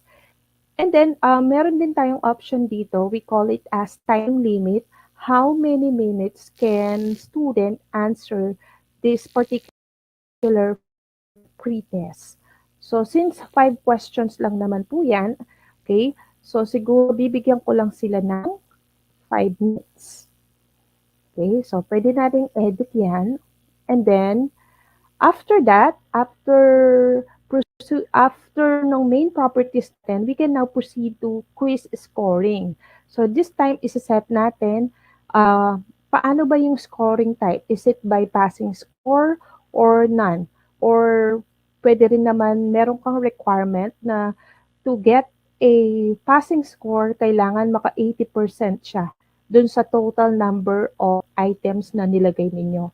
So, pwede rin naman ilagay as 100%. Yan. So, kung gusto nyo po na talagang bago sila kapag-proceed, kailangan naka 100 muna sila, pwede po yun. And then, question properties. Ito yung medyo kung gusto mong maging strict, so dito mo siya pwedeng lagyan ng restriction. So just click question properties. Okay, first is yung scoring. For every for every question, ilan po ba yung ilalagay nating score niya? So in this particular activity, lalagay ko na lang 2. Okay, so instead of 10 points per question, gagawin ko siyang 2 points per question. Now, meron din tayong option dito, penalty for an incorrect answer. Meaning to say, kapag sa number 1, tama yung bata, and then sa number 2, mali naman siya, so automatically deduct yung kanyang total score. So, yan. Kapag gusto niyo pong talagang maging strict, pwede po yan. Pwede natin siyang iset. So, in my case, hindi ko na siya isi-set. And then, next naman is reduce the points for the question after each attempt. Kasi meron tayo ditong number of attempts, mapapansin niyo po sa screen. Ibig sabihin, the students can take the quiz unlimitedly. Pwede rin naman 3 times lang. So, depende sa restrictions na nilagay ninyo. And for every attempts, kung masyado po tayong strict, habang nag-a-attempt na maka-perfect score si student, nama-minus naman siya. So, pwede nating lagyan ng points dito sa part na to. Okay? So, for the restriction part, ayan, number of the attempts. So, I will try to use unlimited. Okay? And limit to answer the question. So, ilang oras per quiz or per question ang ilalagay natin. So, 1 minute ba per question? It's up to you. Pwedeng 30 seconds, pwedeng 5 minutes. Depende po sa type of question na nilagay ninyo. And then, automatic, magsha-shuffle din po yung mga choices natin. And allow user to skip survey questions. So, in this case, I will leave this one. Kasi ang ginawa natin is not a survey, kundi graded quiz. And then, dito naman, accept partially correct answer because there are options po dun sa settings ng every quiz na pwede tayong pwede po tayong makapag-accept ng mga partially ng correct answers. Yan. So, pwede po yan. And then, for the feedback, okay, you can edit these responses, especially kung Filipino or yung language na ginagamit natin sa klase is Philippine in Tagalog. Ayan, pwede po nating edit ang mga yan. So, kung tapos na sa ating question properties, we can now proceed to reporting. Okay? So, under reporting, I want my students that every time they answer this or they use this material, automatic mag-enter ng mag-enter or mag-email sa akin ng report yung ating tinatawag na iSpring Maker. So, to do that, you need to type your address. So, let me try mariaremelin.cruz@deped.gov.ph. So, it's either pass or failed mag-email. So, pwede rin naman po pass lang ang i-email sa akin or yung mga failed. So, it's up to you po kung anong gusto nyong settings, okay?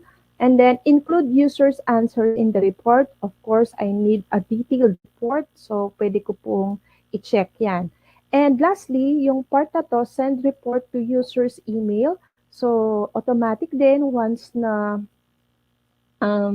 nag-take ng quiz yung bata, mag-email din siya sa sarili niyang email account. Okay? So, those are the things that we need to consider when setting up a quiz properties. So, after that, don't forget to click save. So, those are the properties, quiz properties. Now, let's proceed to the different types of questions. In a free account, sabi ko nga po, there are 3 type of questions. But if you will upgrade into a more premium account, ayan, just like iSpring Suit, this type of questions will be included on your application. So meron siyang true or false, meron din tayong sequence, matching, hotspot, meron din tayong Likert scale, drag and drop, fill in the blanks, and so on and so forth.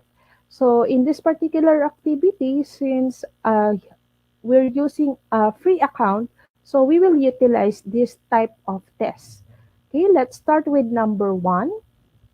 The first one is multiple choice, wherein the students can only select one correct answer. So example, the question is, um, hmm, who is our national hero? For example po. And then let us try to type the option. So let's try Andres Bonifacio. And then the second one is Jose Rizal. And Melchora Aquino. And lastly, if you want to add more, you can add that 10 options. Okay, let's try General Luna. So in this particular activity or quiz, the correct answer is Jose Rizal. So don't forget to check this choice. Kasi kung hindi po natin napalitan yan, so automatic, by default, ang una niyang i-consider na correct answer is the first option. So you need to click the correct answer, and then as you can see, we have this score, okay, and the feedback that once the student got the correct answer, this will become your feedback. Once na mali naman po siya, this will become the feedback, okay? And also, at the right side corner of your screen, we have these settings that you can limit the time, okay, from 1 minute if you want to reduce this. So, pwede nyo i-edit po ito dito sa side. And then you can also click couple answers. So, meaning to say that every time the students using this type of material, so automatic nagkakaroon ng shuffle ng mga sagot. Okay? So that is for what we call the multiple type of test. Now, meron din siyang options that you can add an image, okay? Depending on the type of question, you can also include video or you can also add audio, okay?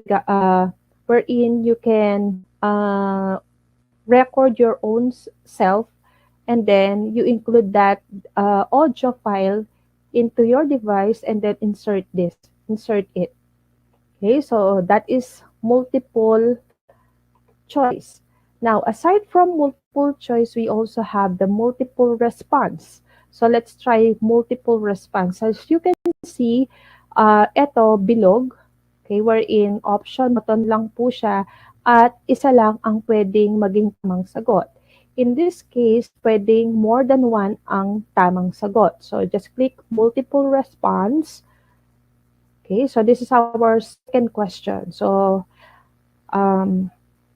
which of the following is not an ingredient? Let's try this. Of adobo. Okay, let's try first. We have chicken. And then we have onion, soy sauce, and then carrots, and lastly we have cabbage. So in this particular question, the correct answers are carrots and cabbage. So yeah, let us set this two options as the correct answers. So now you can also include image, video, and audio. And also for options, so you can also include or add pictures on it.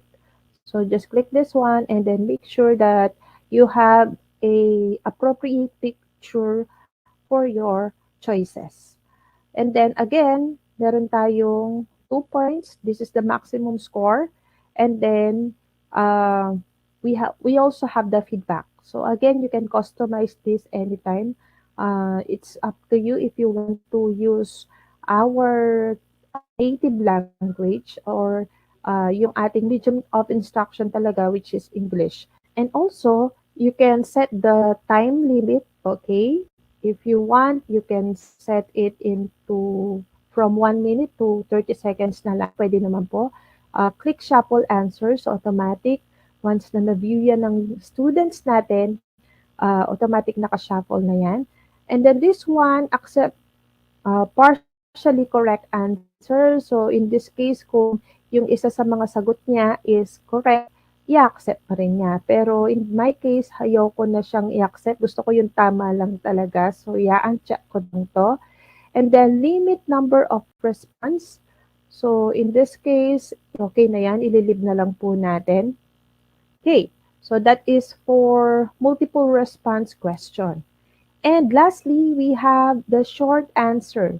So it's like a fill in the blank or pwede rin siyang parang identification. Okay. So for the short answer question, let's try this one. A blank is a device that can manipulate data. Okay. I'll spell it. Manipulate data. Okay. So what are the correct answers? So in this example, the correct answer is computer. And then you can also add another acceptable answer. This time I will type the correct answer in a caps lock. Okay, yung capital lahat. Pwede rin naman po na yung una is naka-capital. So depende po yan kung paano mag-respond yung ating mga students. Now, you have this option that you can restrict, okay, this type of question as a case sensitive. Ibig sabihin that if in case that the student answered computer but in a different format, like for example, let me click this one. Like for example, one of our acceptable answer is, there you go, computer, capital yung M and P.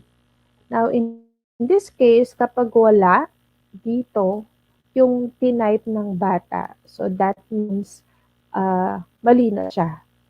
Okay?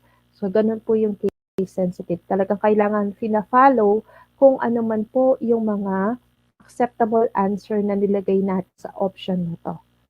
Okay? So, again, kung gusto nyo maging strict, pwede natin siyang gawing case sensitive.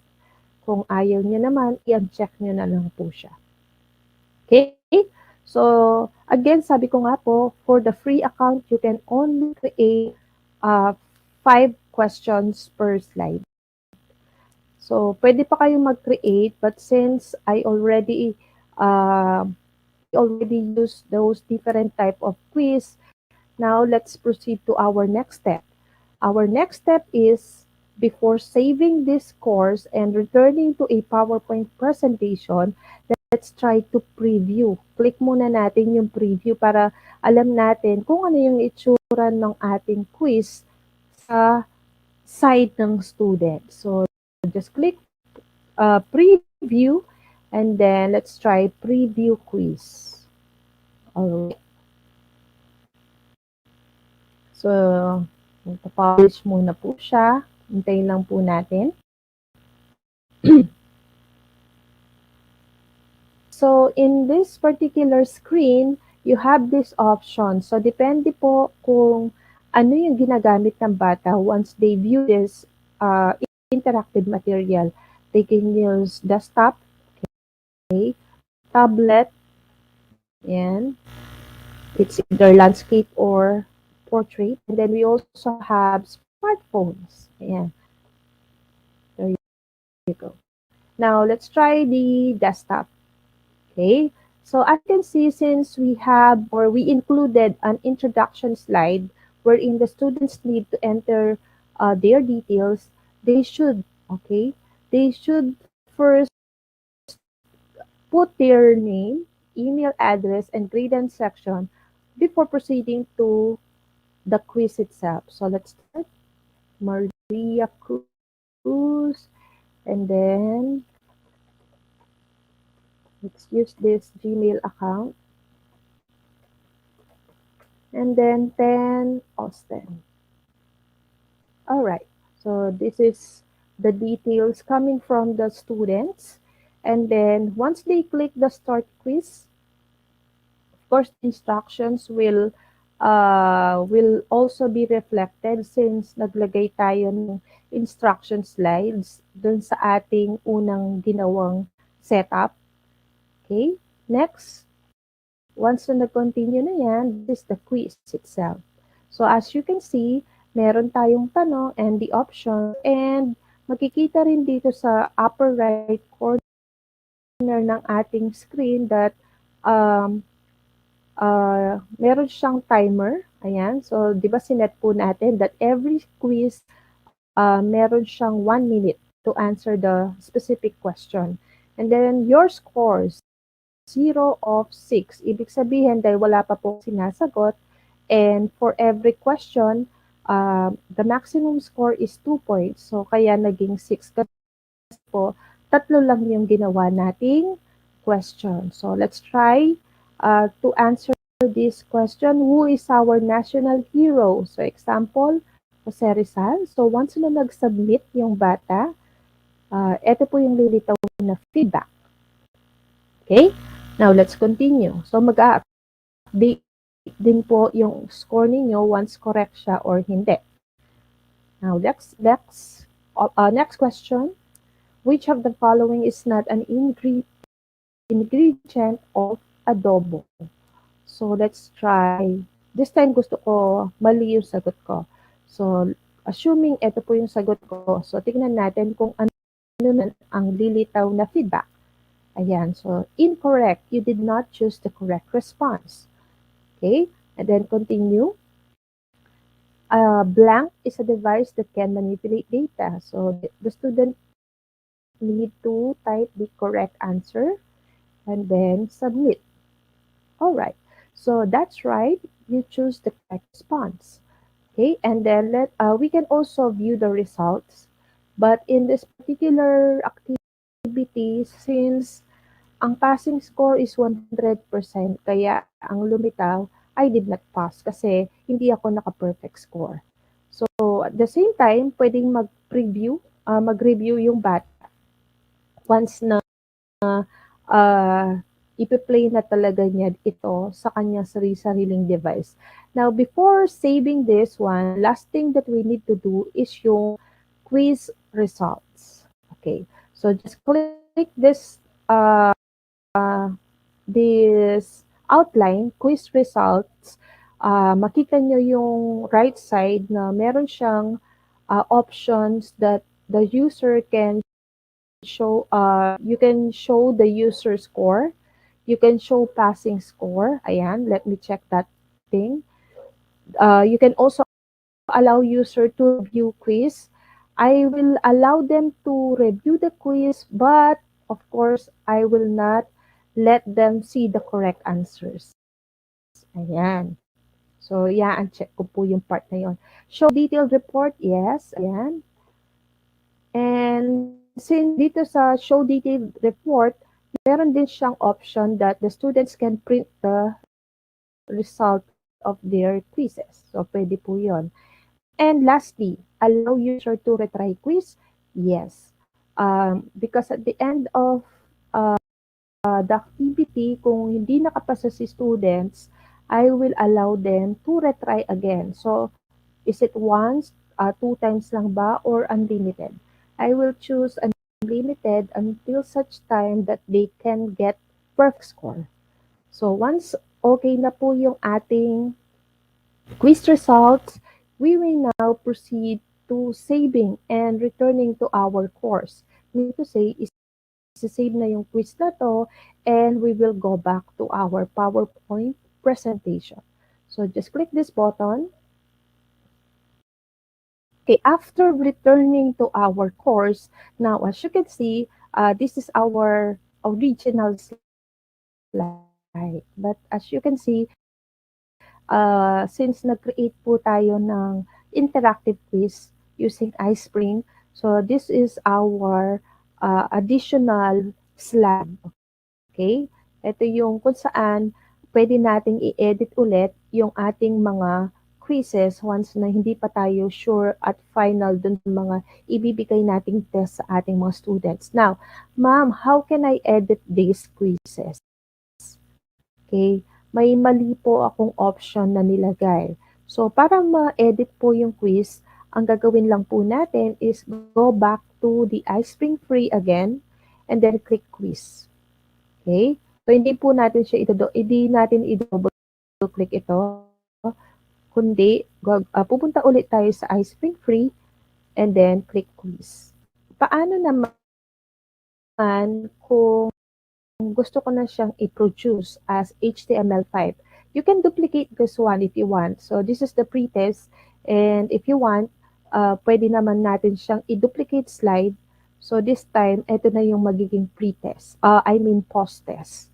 Ang gagawin niyo na lang is edit na lang po yung mga quizzes na kailangan i-edit pa or pwede rin po tayong magdagdag. Ayan. So, after po nun, okay, we can now proceed dun sa pagpa-publish ng ating presentation. It's either into a SCORM file or sa HTML file. Okay, so try clicking publish. Okay.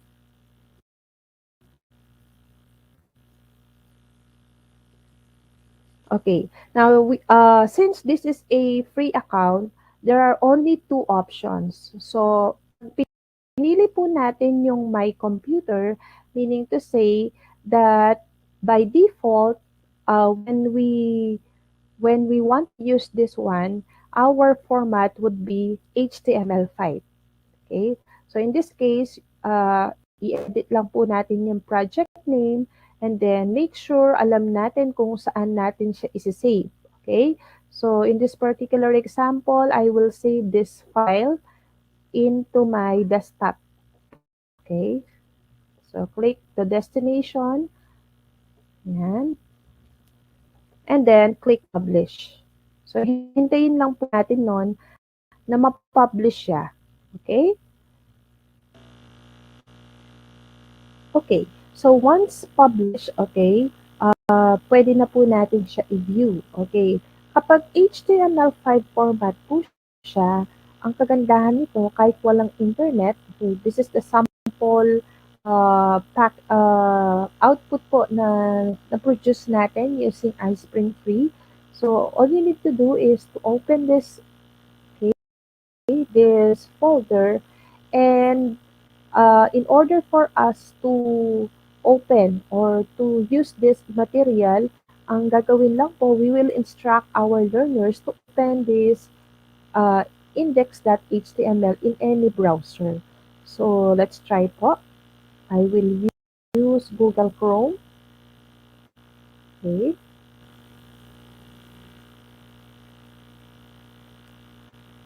Kahit walang internet, pwede pong magamit ni learner yung ating material na to. So this is our output using HTML5. Okay?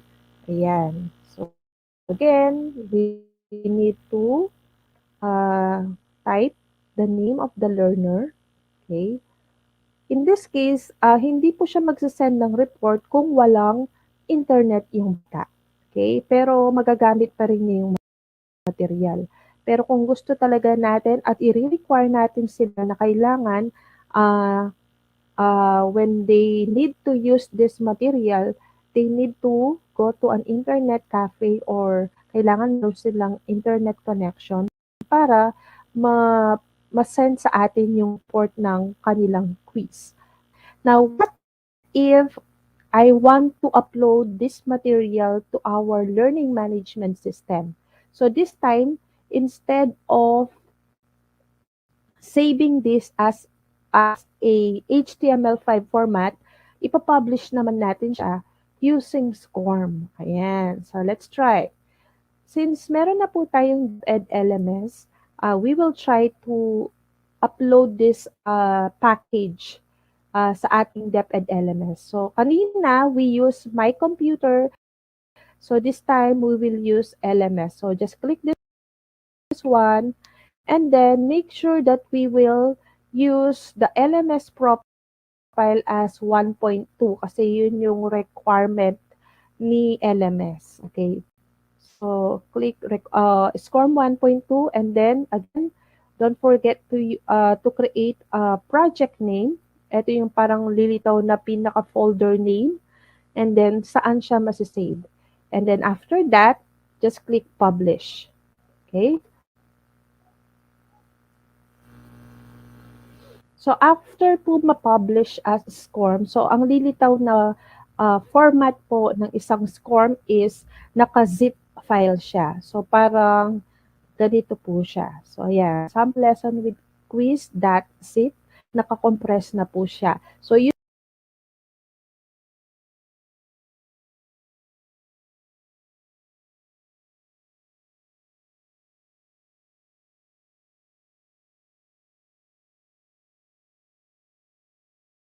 case, yan. So we have this detailed report as long as yung mga sagot ng bata, isi-send niya rin po sa inyo. So ganun po yung magiging pinaka-report once na ginamit ng bata ito online.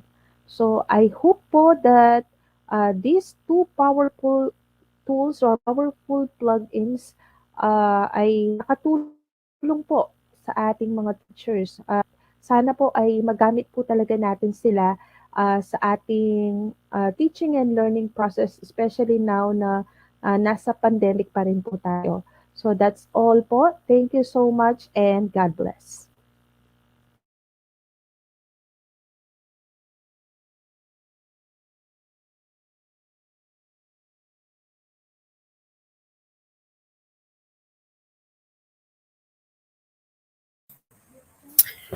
Alright, so thank you so much Ma'am Rimalin Cruz. Napaka-interactive po na discussion po natin with regards on the iSpring and the other plugins po na in-integrate po natin ni PowerPoint presentation. Alright, so let me introduce first myself. I am Glenn Horanio from San Jose National High School, a senior high school teacher too, handling ICT subject. Okay, so hindi natin patatagalin pa po. Proceed na po tayo kasi we are running out of time po sa presentations po natin. So pagpasensyahan yun na po yung medyo mataas lang po yung two plugins po natin ni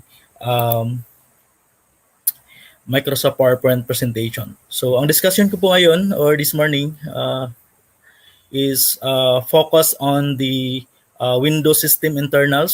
So hindi naman siya masyadong plugins. So si Cap Rimalin Cruz po, kung nag-take up po siya ng plugins, ini-integrate po niya sa Microsoft PowerPoint presentations. Yung sa akin naman is gagawa naman tayo ng system internals at ipaparan po natin sa ating Windows operating system. So do not worry po kasi ang system internals po natin or utilities na gagamitin po natin ngayon is pwede naman po siyang mag-run sa mga lower versions po ng operating system. Okay? So let me share my screen po. So include po lang po yung audio para makapag-play po tayo ng audio po later. So share ko muna yung screen.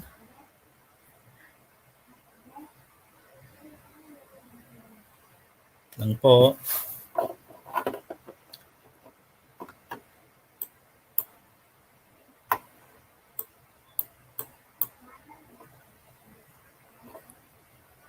Ayan, so nakita na po ba yung screen ko, sir? Sir Neil?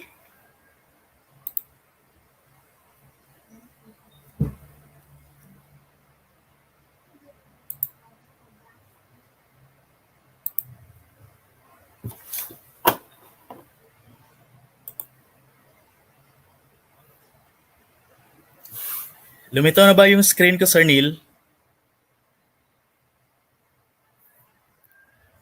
Kaprims?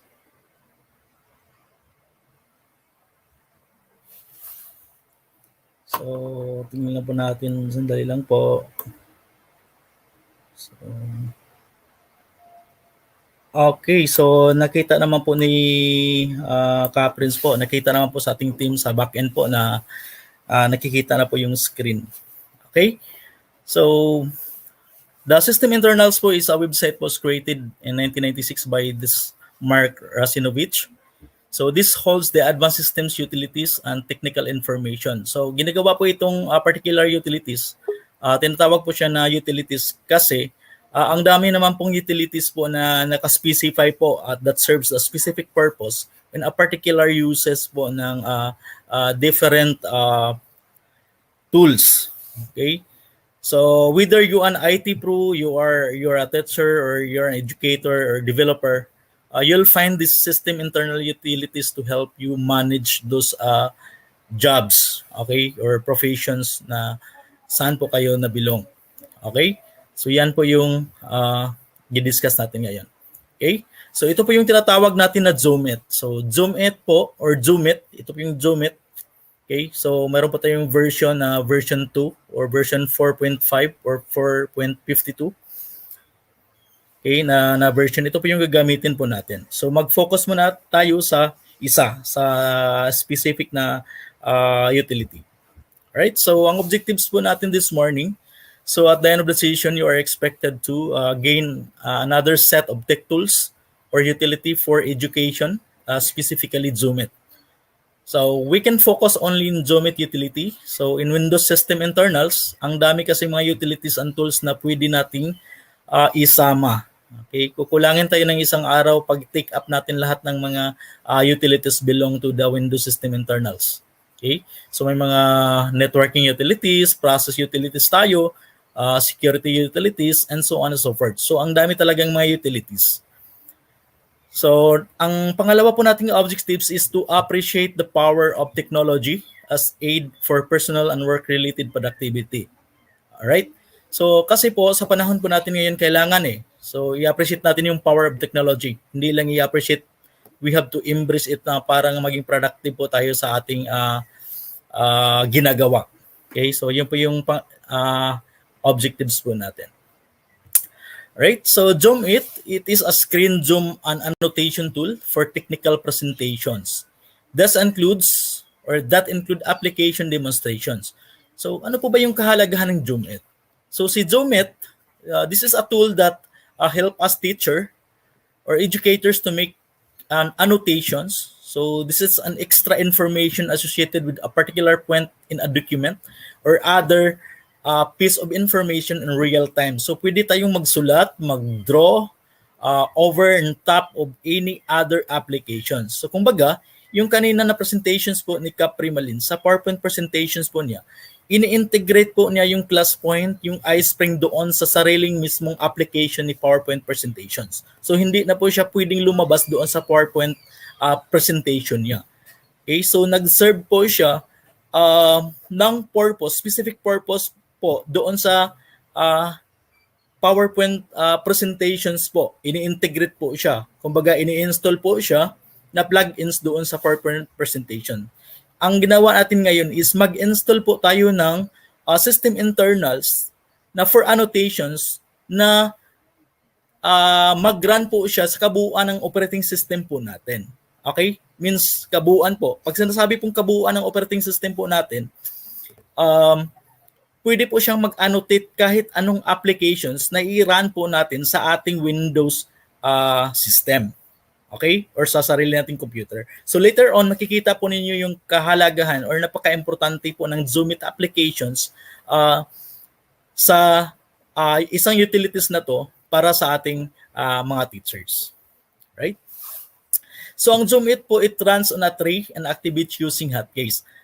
So ito po yung tools na to, it's very simple lang. So this particular utility doesn't require much space on our hard drive kasi maliit lang po talaga ang Zoomit. Okay? So napakaliit lang po. I think nasa 917 kilobytes lang po. So maliit lang po talaga ang ma-occupy na space dito. So aside it, only have installs run in the background. Okay? So pwede po kasing automatically run in the background, or pwede po kasing mag-run lang po siya once kung kailan po gusto po ninyong mag-run ang Zoom Meet na to. Okay? So move around while zoom and row on zoom image, kasi po pwede po tayong mag-change ng background po natin sa Zoom Meet talaga. So kahit anong applications pwede nating gagamitin si Zoom Meet kasi nakaran po siya sa ating Windows system. Right? So next po is it works on all versions. So nagra-run po siya ng kahit anong versions po ng Windows natin. So you can use pen and pot or Zoom at drawing on tablet PCs. So kung mayroon po kayong tablet PCs dyan, nagra-run po yung Zoom It natin, pwede po siyang mag-run kahit nasa tablet PCs po tayo. Okay? So ang napakaganda nito, it works on all versions of Windows. So kahit nasa lower versions po ng Windows tayo, I think siguro wala naman po sigurong na gumagamit ng Windows XP na siguro ngayon na operating system. Okay? Pero talaga ang Zoom talaga is nag-work po siya ng mga lower versions of operating system. So Zoom Meet also includes a break timer. So mayroon po siyang break timer. So this features that remains active. So even when your tab is away from the timer window. So ang lahat po ng ginagawa po natin once naka-timer po tayo is nandun po tayo, mag-search po tayo sa Cortana at saka proceed po tayo sa timer. But this utility is pangmadalian lang po. So we can press the toggle keys that assigned for a break timer. Then yun na po yun. Automatically magpe-play na po yung timer po natin. So nakaset po yung timer natin. So depending po sa kung ano po yung gusto nating time na isi-set. So isa sa mga napakagandang feature nito is active once na set up na po yung mag-run po siya automatically yung timer po natin. Okay? So where I can get Zoom It, so where I can get it, so alam naman po natin na you are very familiar with a lot of browsers na ini-install po ninyo sa sarili po ninyong computer. So nakikita po natin ngayon, mayroon po tayong 3 browsers. Meron po tayong Microsoft Edge, Google Chrome, at saka yung Mozilla Firefox natin na browser. Okay? So if you are using the Google Chrome, so open your browser. So just key in the URL. So ito po yung i-key-in po ninyo na URL. Direct, can you please play the ticker for the download installation? So nasa ticker ko na po, nilagay ko na po yung download installation. Pwede nyo po i-play po. So type nyo lang po itong URL na to. So it's https://docs.microsoft.com in us sysinternals download Zoom It. So ito po yun. Ang ika-copy po ninyo sa URL po ninyo. So to access Zoom It installation. So wait lang po, ipa-plus ko lang po sa screen po natin yung ano natin. Okay.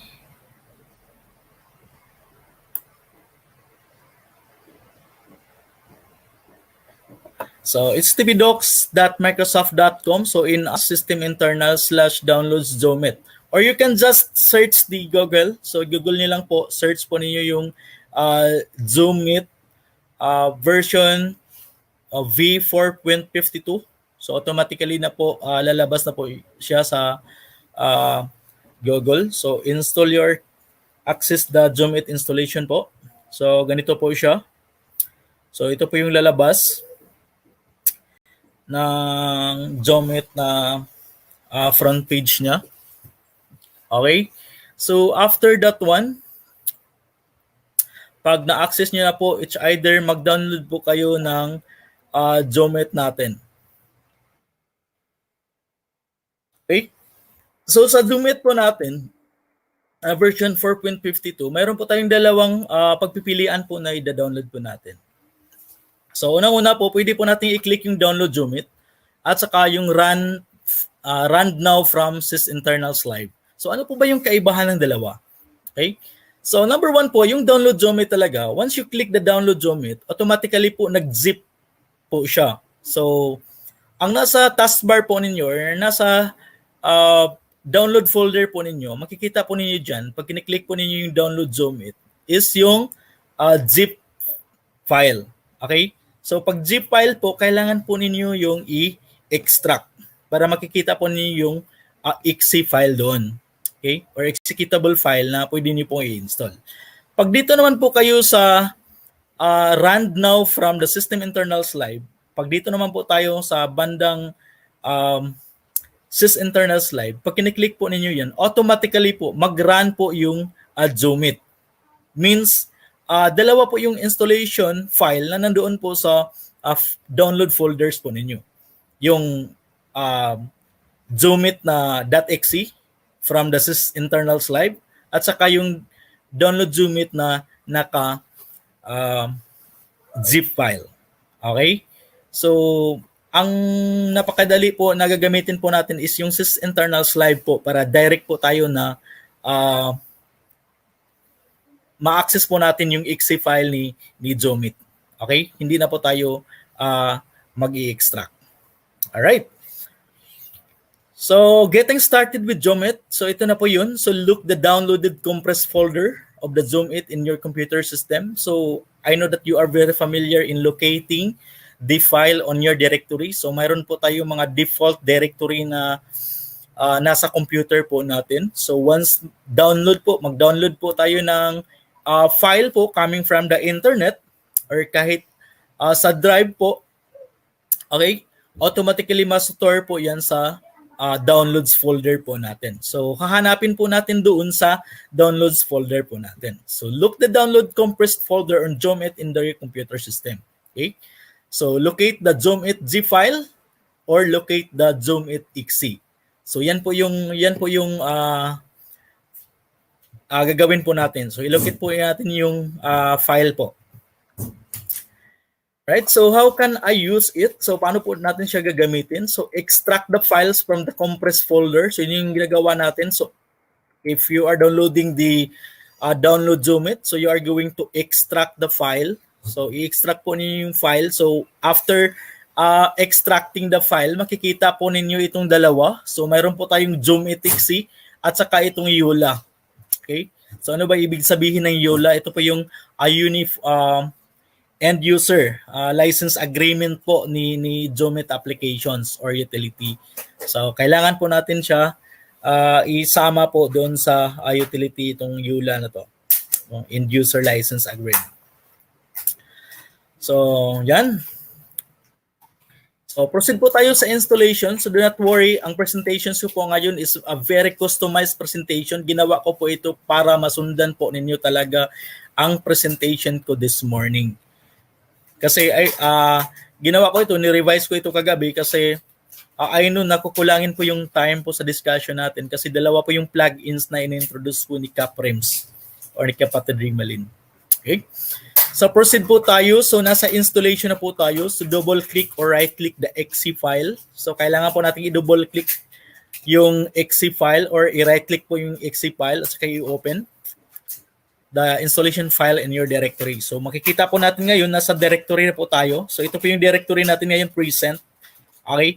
So ang makikita po natin ngayon, mayroon po akong dalawang na download. Ito po yung sys internals live at saka ito po yung Zoomit na naka-zip folder. Okay? So ito po yung tatandaan po ninyo dalawa. So after that one, dinodouble click ko po itong Zoomit na to. Okay? So after that,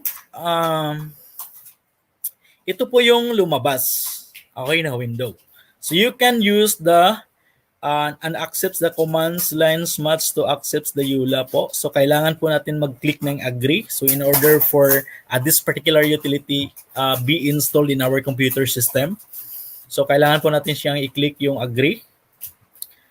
Yan. So after clicking on agree button, so mag-proceed na naman tayo sa another steps. Okay, ng installation natin. So ito po yung mangyayari pag na-click na po natin yung agree button. Okay? So ang makikita po natin ngayon na nagrarana po automatically si Zoomit sys internals in our system. or in our operating system. So ito na po yung parang dashboard ni Zoomit. Okay? So pag lumitaw na po ito, pag naka-install na po kayo, pag lumitaw na po ito, huwag po ninyong kalimutan i-click po yung OK natin. OK button. So after clicking the OK button, mag-proceed na po tayo sa system tray na makikita po natin ang Zoomit na installations. So ito po yung system tray. So pag ino-observe po ninyo yung computer system po ninyo, nasa lower right portion, meron tayong makikita mga icons, kagaya nito. Yan. So, itong horizontal bar na to, ito po yung tinatawag natin na taskbar. So, sa left side portion ng taskbar po natin, dito yun makikita natin yung mga ino-open natin or mga current or mga pinned na applications na nilagay po natin sa ating taskbar. Okay? So dito naman sa bandang right portion sa ating taskbar, sa area na to, ito po yung tinatawag natin na system tray. Okay? Ito po yung tinatawag natin na system tray. Pag kiniklik po natin yung system tray arrow up, lumabas yan na yung tray po. Na dito na po yung nakalagay ang mga applications or icons na naka-install po sa ating computer system. Okay? So, ang naka-install po sa ating computer system ngayon is nag-install po tayo ng Zoomit. So, once we click on the arrow up, okay? Once we click on the arrow up, automatically po mag-appear po si Zoomit or Zoomit. Yan. So, click po natin si Zoomit. So, yan po yung time na ina-activate po natin si Zoomit. Okay? Ina-activate po natin si Zoomit once we click po. Ina-activate po natin siya manually.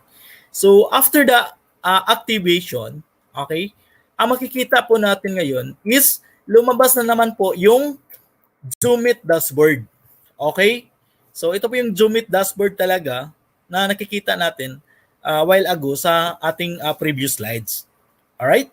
So, to go to the options for the settings, just right-click the Zoomit icon found on the tray on notification area of the taskbar. Okay? So, yun. Click po natin yung tray, lumabas si Zoomit, kiniklik po natin siya. Okay? Pag ni-right click po niyo yung Zoomit na lumabas po sa tray po natin, mayroon po mga options doon. So, mayroon po tayong options na makikita po natin yung options na zoom, live zoom, draw. Okay? Makikita po natin yan na mga options po directly doon sa Zoomit po natin. So, ngayon, pinapakita ko lang kasi by steps kasi kailangan po nating makita po kasi we are going to configure the Zoomit settings. Ito po yung napaka-importante na i-configure po natin yung Zoomit settings. Alright. So, sa Zoomit natin, mayroon tayong 5 tabs. So, ito po yun. So, number 1 po, unang-una, dito po sa portion na to, mayroon po tayong Zoom tab. Okay? Mayroon tayong live zoom. Next, yung tab natin is draw. Okay? Next na tab po natin is type. Next po na tab is yung break. So yan po yung mga tabs po na i-work po natin ngayon based po ng default case po or default na toggle case na naka-assign po sa kanila. So makikita po ninyo yan later sa ating discussion. Okay? So, Zoom it tab or Zoom tab. So, sets the tab, Zoom toggle case. So, ang nakikita ninyo ngayon is ito po yung Zoom tab. Kino-configure natin siya manually. At saka ito po yung Zoom toggle. Okay? Pag sinasabi po nating toggle case, ito po yung naka-assign case po para mag-activate po si Zoom. Okay? So later po sa demonstration ninyo, makikita po ninyo kung paano po siya i-apply or paano po siya i-activate at saka paano po siya i-deactivate yung particular utility. Okay? So Zoom toggle case is napaka-importante po yung Zoom toggle case. So ang nakikita ninyo ngayon sa screen po natin is yan po yung default na toggle case po natin. Okay?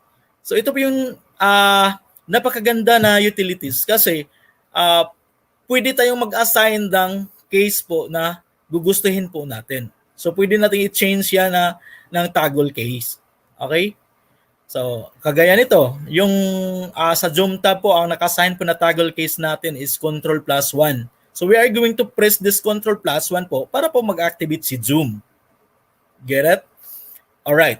So, animation for Zoom, in and out, specification for level of magnification. Kasi po, si Zoom, once activate na po siya, automatically po mag-zoom po siya, mag-magnify po siya, depending on the level po ng test po natin ng magnification. So, pwede po natin siyang i-change. Okay? Pwede po natin siyang i-change anytime by pressing the control and scroll the mouse button po natin.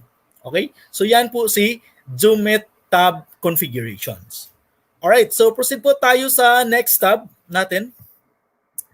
So, ang next tab po natin is yung live zoom. Okay? So, si live zoom tab po sets the live zoom toggle case. So, dito na naman tayo sa toggle case ni live zoom which allows you to show window updates. Okay? So, dito naman po makikita po yung mga window updates at saka, ang napakaganda po dito is once naka-live zoom po tayo, we can annotate or we can change or we can edit something po in our presentation. It's either Microsoft PowerPoint presentation, Word, Excel, or any presentations, pwede nating ipakita siya sa audience real time po talaga. Okay? Especially po pag mayroon po tayong hindi masyadong ang tawag doon, hindi masyadong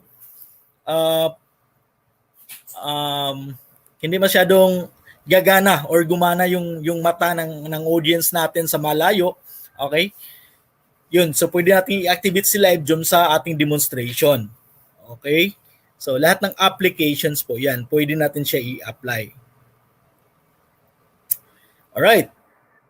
So next tab naman po is yung draw tab. Okay, ito naman pong draw tab. So ang draw tab po natin is it sets the pen width. So pwede natin i-change po yung pen width po natin. Lakihan po natin yung pen po natin. So press lang po natin yung control at saka yung arrow. Scroll down button ng ating mouse. Okay, so pen width. We can also change the pen color. Okay, straight the line drawing, clears the screen for a sketch pad or drawing without zoom. So yun po yung mga features ni draw tab. So ano po ba yung how to change the color? Okay? So to change the color po, in our laptop keyboard, in our desktop keyboard po, mayroon po tayong character dyan or alphabet. Okay? Pag sinasabi po na red po yung color, we can easily press the R. Okay? Pag press po natin ng R, automatically red color po siya. Pag pinipress po natin yung letter G, naka-green color po siya. Pag pinipress po natin yung blue or letter B, automatic nag-change po yung pen color na blue. So, in real time po, makikita po ng audience natin yan. Okay? In real time. After that one, clears the screen for a sketch pad. So, once we press on escape button, automatic po mag-clear screen po siya. Okay? Yan po si draw tab. Next na tab naman po is ang type tab. So, si type tab naman po is ito po yung text font. Kasi, sa draw tab po natin kanina, pwede po tayong mag-press ng T for text. Pag text naman po, automatically pwede po tayong mag-type. So paano po natin i-configure yung type font po niya or text font po niya? So dito tayo sa type font, click po natin yung set font at tayo naman po yung pumipili kung ano pong klase ng font ang gagamitin po natin sa ating text. So yan po yung type tab configuration. So madali naman po. Next is itong last na tab na to, type tab. Yan.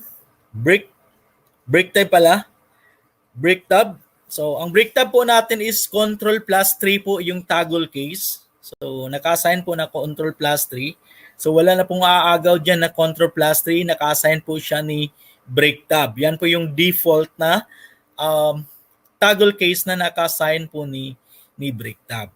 Alright, so after that one, after the configuration, pag nakita na po ninyo yung mga features, kung paano po siya i-apply yung mga shortcut, after that one, click po ninyo yung OK. Okay, click po ninyo yung OK. So yun. Yun na po. So ngayon, ito po yung mga control case as default settings po. Yan. So ang nakikita po ninyo ngayon, meron po tayong control case po as default settings. Number 1, control +1, toggle case for zoom. Control +2 po, toggle case for draw. Control +3 po, toggle case for break timer. Okay? And the last one po is control +4 po, toggle case for live zoom. So bakit po siya 4 lang po? 5 po yung ano natin, yung tab. Si type text po is wala na po siyang toggle case kasi po nakadepend po siya sa draw at saka sa break timer. Okay? Yun. So kailangan po ang settings lang po natin na gagawin doon is to set the type font po na mag-appear po sa draw tab. Alright? So ngayon, malapit na tayong matapos sa slide natin. So proceed po tayo sa demonstration natin. Okay. So, ang dami pang mga pwede nating pagpipilian na mga applications ni Zoomit na kasama doon sa utilities. At saka si Zoomit talaga ang daming mga shortcuts. So, kung gusto niyo pong gamitin si Zoomit like as a pro po, so dami po siyang mga shortcut na pwede nating gamitin in our teaching po or para maging productive po tayo. Okay? So, papakita ko lang po yung ano natin, last portion po. Kasi hindi po nakita ni Caprims po, reminder po to access your DepEd Office 365 account now kasi po mayroon po tayong mga presentation sa ating next na mga presentations po sa ating mga speakers. So, reminding na po, go to the portaloffice.com to access your Office 365 account and apps including the Minecraft Education Edition kasi po ito po yung gagamitin po natin this afternoon sa discussion po natin sa Game-Based Learning. So download the latest licensed versions of Microsoft Office in up to 15 of your personal devices, laptop, tablets, and mobile phones. So to get your Office 365 accounts, just contact your division ITO for DepEd teaching personnel and for DepEd students po, coordinate with your school ICT coordinator. So yun naman po yung ano natin. So, nag-ina po yung presentations po natin ni Zoomit. Okay? So, ngayon proceed po tayo sa demonstrations po natin. Okay? Yan po. So, demo po tayo. So, mag-stop share muna ako. Papakita ko sa inyo ang screen or yung window sa presentations po natin ni Zoomit. So, mag-share screen muna ako for demonstration. So, share screen po tayo. Okay? So, ang share ko po ngayon is the entire screen po. Yan. So, share po natin ngayon ang entire screen po natin. Okay? So, ngayon sa browser po natin, magta-type po tayo ng docs Zoomit version 4.52 or we can type the docs.microsoft.com in us. So, ang nakikita po ninyo ngayon is ang tinatawag natin na Windows System Internals. So, ito po yung tinatawag natin na Windows System Internals. So, i-activate ko po si Zoom para makita po ninyo. Right? So, open ko po si Zoom. So, mag-live Zoom po tayo. Ctrl+4 po yung toggle case natin.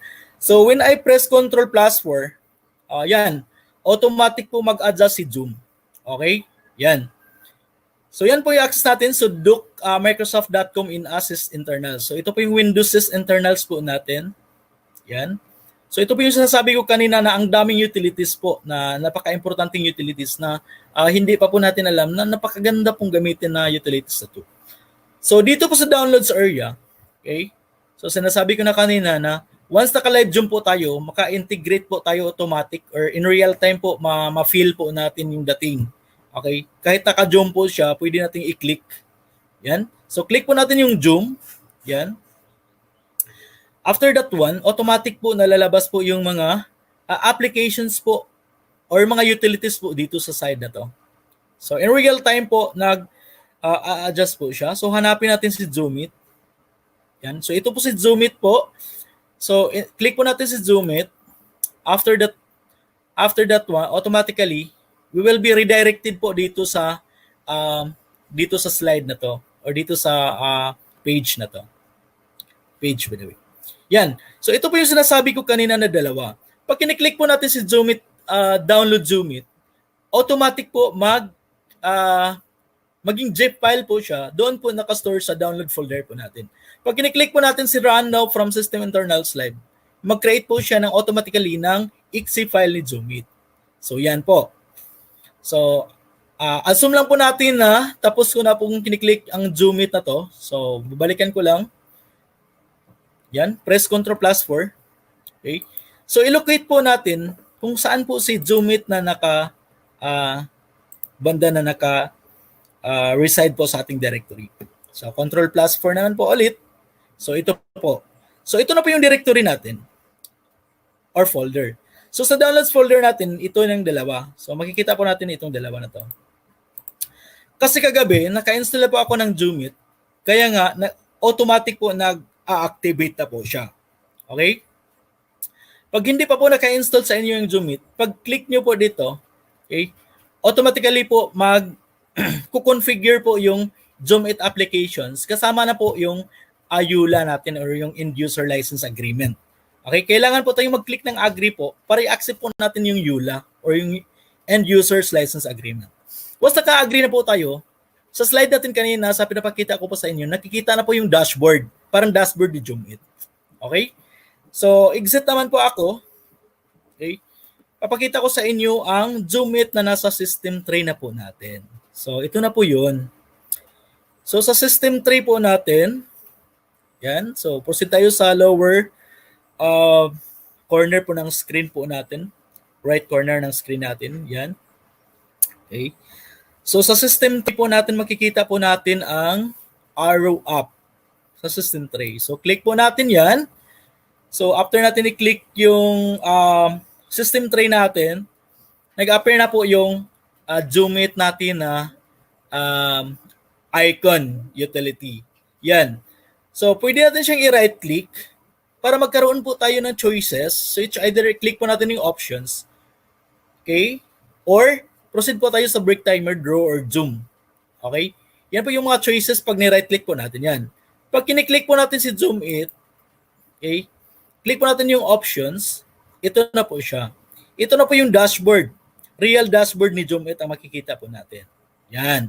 So sa presentation natin kanina, sinasabi ko na naka-assign po ng sariling toggle case ang bawat tab ni Zoom. Okay? Pag sinasabing toggle key or toggle case, means wala na pong aagaw dyan na key. Yan na po ang naka-assign sa sariling tab po ni Zoom It. Like Zoom, mayroon po tayong Ctrl plus 1. Pag kiniklik po natin si Live Zoom, mayroon po tayong Ctrl plus 4. Pag kiniklik po natin si Draw, mayroon po tayong Ctrl plus 2. Pag kiniklik po natin si Break, mayroon po tayong Ctrl plus 3. Yan. So pag Zoom naman po, ito po ay automatically mag-zoom po siya. Hindi po tayo change anything on our presentations. Okay? Hindi po tayo maka-edit, okay, in our presentations kasi naka-zoom lang po tayo. Right? So click po natin yung okay. So after that one, pag nakita na po natin yung features dito, mga features yan, mga features, ini-discuss ko na yan kanina sa mga previous slides po natin. Ang draw natin. Yan. So after that one, Thank you very much, Ma'am Rebel. Thank you very much, Ma'am Rebelin Cruz. And Mr. Glenn Horanio, maraming salamat po sa input na ibinigay niyo sa amin ngayon. Actually, napaka-interesting, Yes, no? partner. Teacher Mary Ann, kasi unang-una yung paggamit ng plugin, na iceberg plugin, na pwede kang gumawa ng quiz using the Microsoft PowerPoint. Kasi alam mo ba, naalala ko before, few years back na nag-purchase pa ako online para makagawa ng online quiz. Meron pa kasi tayong mga applications na ginagamit, pero hindi lang pala ang PowerPoint presentation or pag-present ng mga lessons, di ba? Ang binibigay sa atin ng Microsoft PowerPoint, no? Pero kailangan din pala natin na matututunan din natin na kung paano siya i-maximize, di ba? Gamitin as a quiz para sa ating mga estudyante. That's why I really want everything to be like done online. Kasi syempre, parang paperless na rin tayo, di ba? Exactly, sir. Kasi alam naman natin, ang dami natin ginagamit na papel. At if we can make everything paperless as much as possible.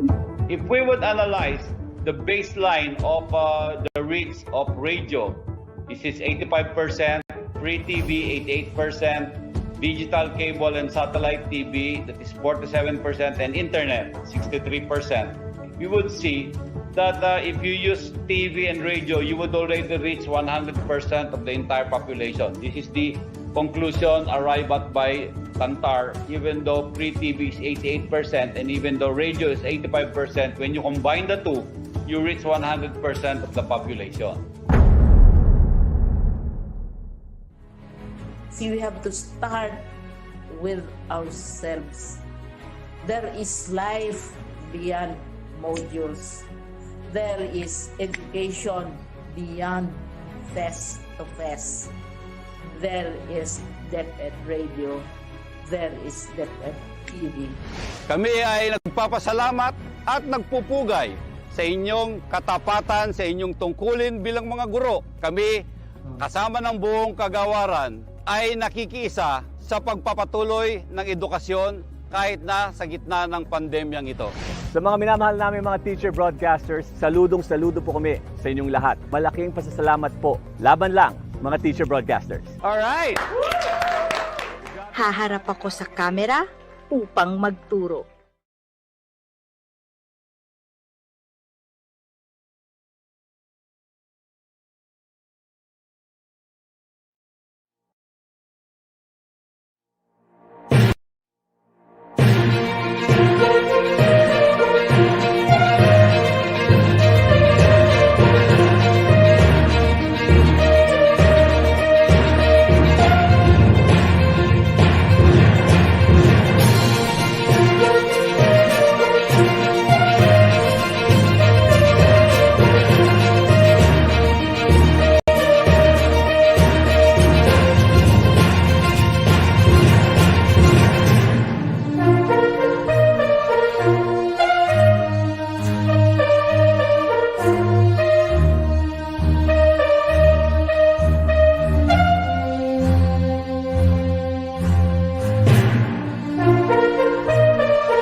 And we're back Yes! again, no?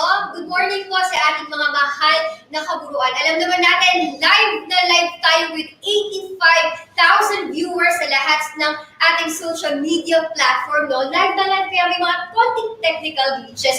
Pero mga daming kaburuan, huwag niyo kami iiwan. Yes, salamat. Andyan pa rin kayo at nanonood sa amin sa oras na ito. By the Teacher way, Mary Ann, Thunder, yes, ilan ba ang ating viewers at the moment? sabi ko nga kanina, 85,000 pa rin Wow, sila. that's Ganyan, a yung lot. init na nararamdaman natin ngayon sa kanila. And thank you very much po sa ating 85K viewers at the moment. And I really hope na masamahan niyo pa rin kami hanggang hapon. Siyempre, hindi namin kayo iiwan. Kaya Yes naman. walang iwanan, di ba? Yes, Di ba? Walang iwanan? sa day Ayan. three. Alright. Okay. And siyempre, let's just go back. Thank you very much nga pala sa ating speakers kanina, si Miss Remelin Cruz. And of course, si Mr. Glenn Hurano. Maraming salamat po. Ang dami po namin natutunan sa talk na binigay niyo, lalo na yung pag-maximize ng Microsoft PowerPoint presentation. Yes, and I also just wanna recap lang a little bit, Yes, no? Kasi sir. kanina, gumamit tayo ng ice cream plugin sa Microsoft PowerPoint. Tulad nga nasabi ko na talagang gumagamit ako before, and nag-purchase ako ng Microsoft, not Microsoft, but I mean, ng online quiz para may ibigay sa ating mga students. Pero now, you don't need to spend too much dahil you can use this plugin using Microsoft PowerPoint. In addition to that, Teacher Mary Ann, meron din tayong Zoom It Yes. utility na kung saan ito ay ginagamit sa ating part ng operating system utilities natin. So, I mean, napakadaming possibilities na pwedeng gawin, di ba? Alam mo, Sir Mike, sa sobrang daming natutunan natin ngayon, no, we will upload the presentation of Sir Glenn po sa ating LMS po, no, sa ating Learning Management System. Kaya kung meron po kayong mga konting gusto nyo na kunin yung presentation ni Mr. Glenn, o kaya naman may hindi naintindihan dahil sa ating mga technical glitches Yes. or sa inyong internet connection, maaari nyo pong i-browse ang kanyang presentation sa ating LMS. Of Ngayon, course. Carter, alam ko gustong-gusto or marami nang gustong magpa-shout out. Ngayon, mag-shout Yes. out naman tayo. Alright, sa mga patuloy na sumusuporta sa amin, hello po sa English Department Head Cristel Escadera, Manuel A. Santos, MNHS, from Carla May Castro. Of course, hindi rin magpapahuli ang aming SDO Caloocan. Nangungulay dyan ang aming superintendent po, si Ma'am Nanette Lusaria. And of course, ang aming CID Chief, very pretty and efficient, katulad ni Ma'am Nanette Lusaria, Ma'am Jocelyn Alinyag. Of course, sa aming mga PSDSS and EPS, good morning po sa inyo. Maraming salamat po sa inyong suporta. Parang High School Principal, Miss Maribeth Rosario, Don B. Del Mundo Memorial School, SDO Oriental Mindoro, hello po sa inyo lahat. San Miguel National High School, SDO Zambales from Sir Jason, good morning. Boal National High School, SDO Cebu Province from Resty Cordona. And then, ayan po, siguro, mamaya po, we'll have more time and we'll be able to shout out. Kasi meron din sa cellphone ko, ang dami nagpapa-shout out, personal messages, isa-shout out ko po kayo, o namin kayo lahat. Teacher Mary Ann, Alam mo ba? Yes, may paraan kung paano gumawa ng certificates and letters na mas mabilis and you don't need to stay online while doing it. Actually, sir, no, yan ang karamihan na nagiging problema sa ating eskwelahan. Kasi lalo na pag madami kumukuha ng mga certifications, and Yes. certifications, pati yung mga, lalo na sa mga registrar na offices natin, no, kumukuha sila ng mga letter. Sobrang hirap niya, di ba? Diba? Pero may Yan. magaling paraan tayo dyan. Alright, at yan ang isa-isahin natin kasi may mas mabilis na paraan pala para natin maayos ang mga certificates like good moral or certificates of recognition.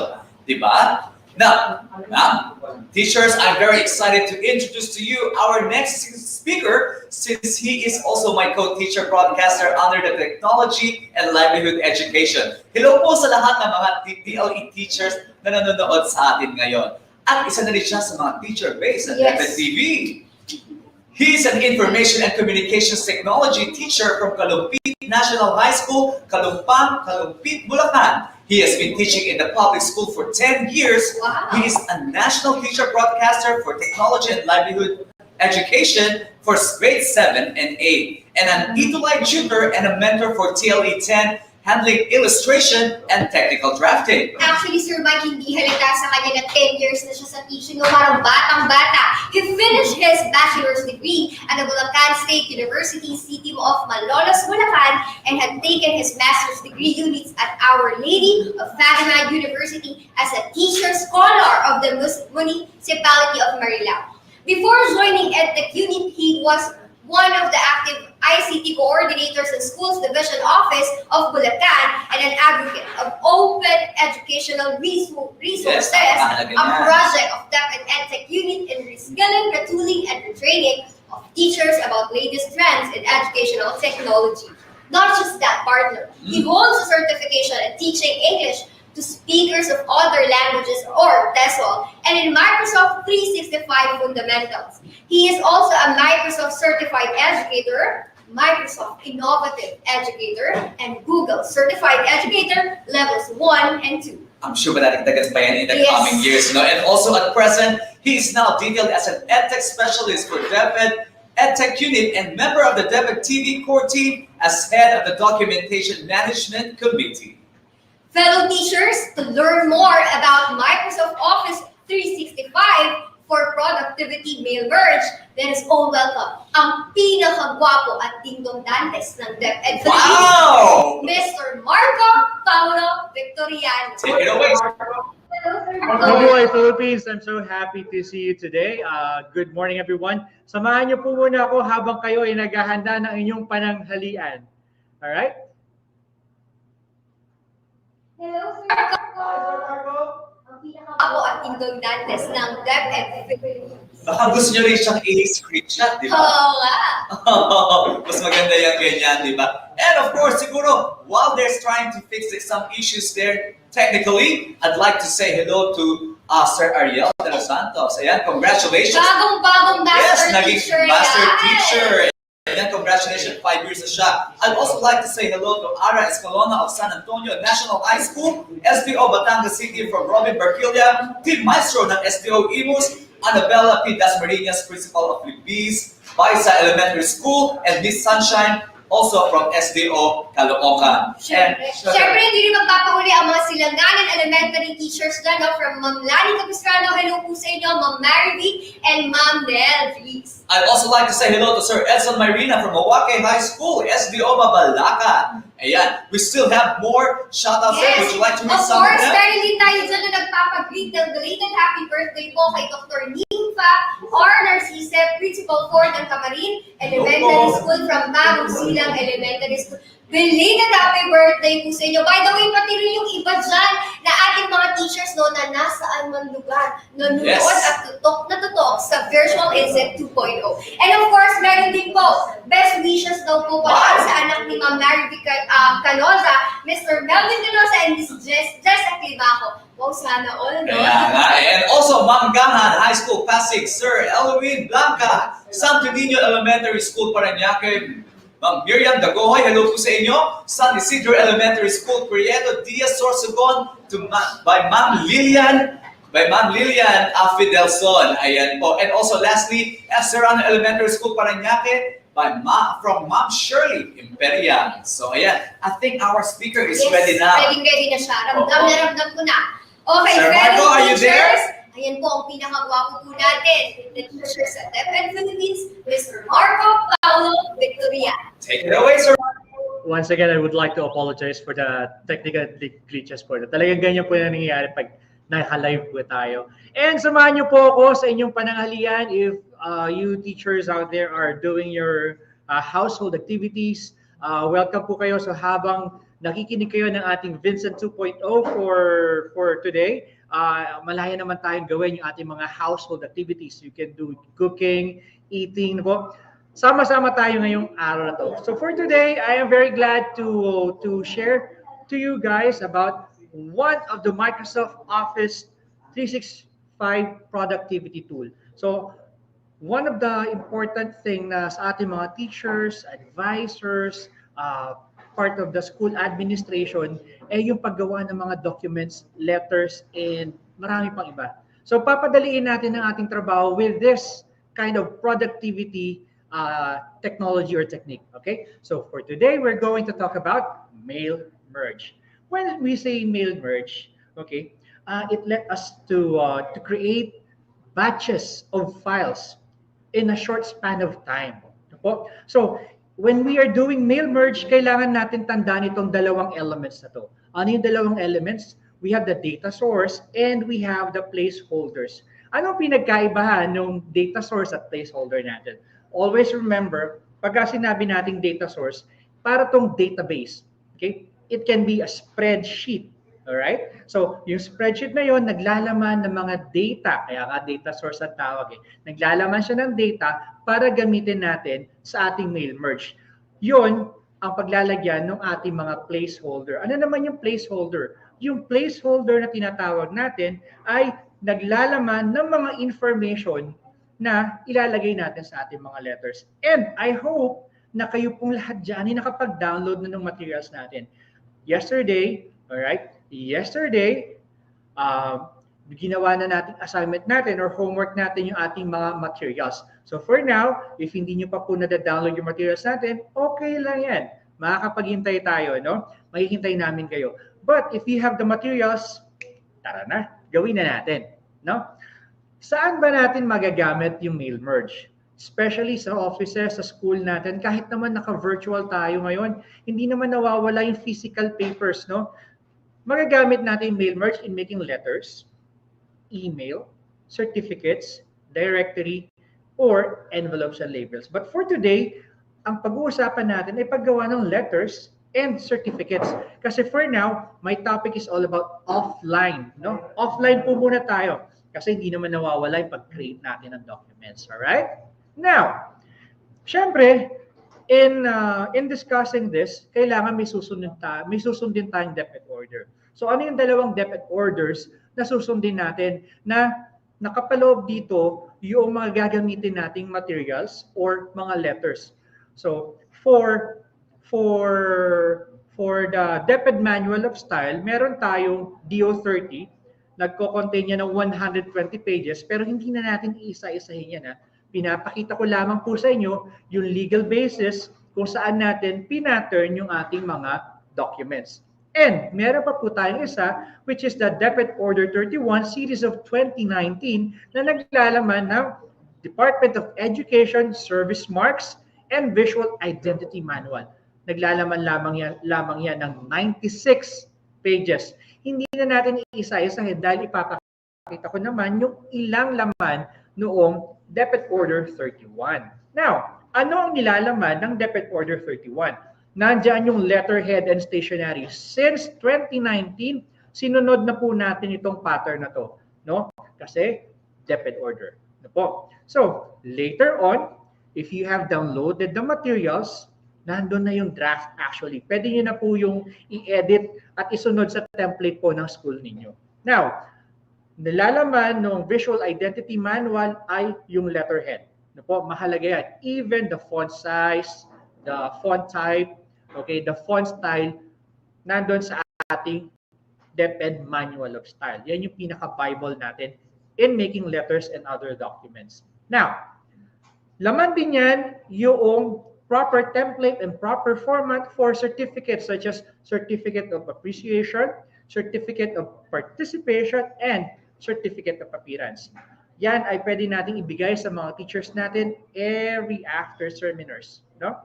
Then, of course, every after, bago matapos yung school year natin, alright, gumagawa tayo mga ICT coordinators, advisors, teachers, part of the admin staff ng mga certificates gaya ng Certificate of Completion. Certificate of Completion kapag yung learner natin ay magtatapos ng kindergarten, grade 6, and junior high school. So ito yung mga samples natin. Nandiyan na rin yung format na kailangan natin sundin. Again, saan po natin makikita yung mga format na yan? Nasa DepEd Order 31 Series of 2019. So guided tayo.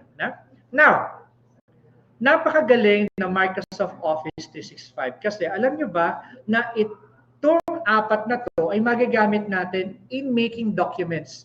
for productivity. Kaya nga siya tinawag na productivity tool para mapabilis ang ating trabaho. Mahalaga na meron tayong database. Kaya lahat ng ating mail merges ay gagamit ng Microsoft Excel. Now, meron tayong publisher and meron tayong Word. So ang tawag sa kanila ay word processing software. Actually, si Microsoft Word and si Microsoft Publisher, meron talaga silang built-in mail merge. But for now, we are going offline. Gaya ng sinabi ko, I will show you some tips and tricks para mapadali yung paperworks natin. And si PowerPoint, wala siyang mail merge, pero gagawan natin ng paraan. Okay? Now, are you ready? I hope ready na kayo lahat. So for our activity 1, I will showcase kung paano natin mapapadali yung ating trabaho. Now, since nabigay ko na yung link sa inyo, I want everybody to open their sample activities. Now, anong laman ng activity na pinadala ko sa inyo or shinare ko sa inyo? So for now, meron tayong ito. Sabi ko nga, ano yung mga materials na kailangan natin gamitin? The materials na kailangan natin gamitin ay yung Certificate of Good Moral and the data source, yung Excel format. Okay. For this activity, intended to sa mga guidance counselors natin kasi usually sila yung nagproduce ng Certificate of Good Moral. And I guess, every after school year, may mga students tayo, especially the grade 10 and grade 12 and grade 6 na every after school year, iba sa kanila nagta-transfer. So, para madalian sa paghahanap ng documents si registrar, kailangan naka-ready na to siya sa kanya. Naka-ready na to sa kanya. Now, let's open. First, we need the data source. Yung data source may mga pangalan na yan. Ano? Kung nakita niyo naman yung pangalan po ninyo dito, pahiram lamang po muna. Yan. So, yung Excel natin, naglalaman ng different spreadsheets. Meron tayong good moral, completion, and parents' consent. Alam niyo, napakahalaga nito eh. Now, since ang first activity natin is about good moral or making good moral, buksan natin yung 01 Certificate of Good Moral. Sabi nga natin kanina, ang isang mail merge or pag mag-mail merge tayo, kailangan may 2 elements. Again, what are those 2 elements? The placeholder and what you call the, excuse me, data file. Alright? Oh, sorry. Yan talaga. Ang dami ko na-click. Live kasi po tayo. Data source. Now, how are we going to perform the mail merge? As you can see, my dear fellow teachers and educators, may nakikita kayong mga tags. Alright? Yung may less than and greater than symbol. Ako?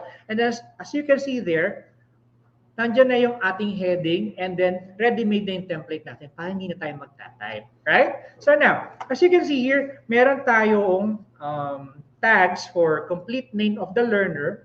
Okay? Kasi doon natin i-merge yung pangalan ng mga learners natin. If you're going to look doon sa ating data source, napakaraming pangalan yan. We have 50 names doon sa ating data source. So, kung iisa-isahin mo mag-type yan, napakatagal. But you know what? In less than 5 minutes, you can finish 50 pages of this kind of certificate. Now, ano pa yung nakita nating tags natin dito? We have the grade level. And then we have the date. Done this, as you can see, click and drag lang yan, or clickable yung ating date, di ba? So very convenient na. Now, let's perform mail merge. Paano nga ba tayo mag-mail merge? Again, kailangan ready na yung data source natin at ready na yung template natin. Saan tayo magpa-process ng mail merge? We have to click dun sa mail links.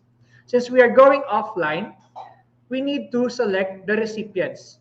So start mail merge and then select recipients. Now, sa list, kailangan natin ng use an existing list. Bakit use an existing list? Yung existing list natin ay Excel file. So therefore, when we click that, kailangan alam natin kung saan nakasave yung ating data source or yung Excel file. Now, this is our database, yung pinaka-Excel natin. Now, click on that. As you can see, meron 3 tags na lumabas. The completion, the good moral, and the parents' consent.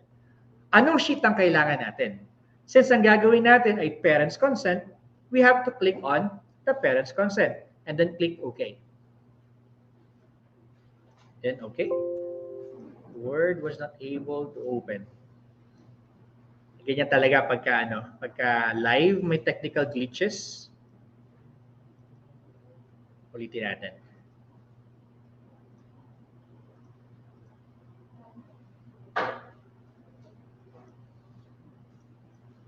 Alright, wait a minute.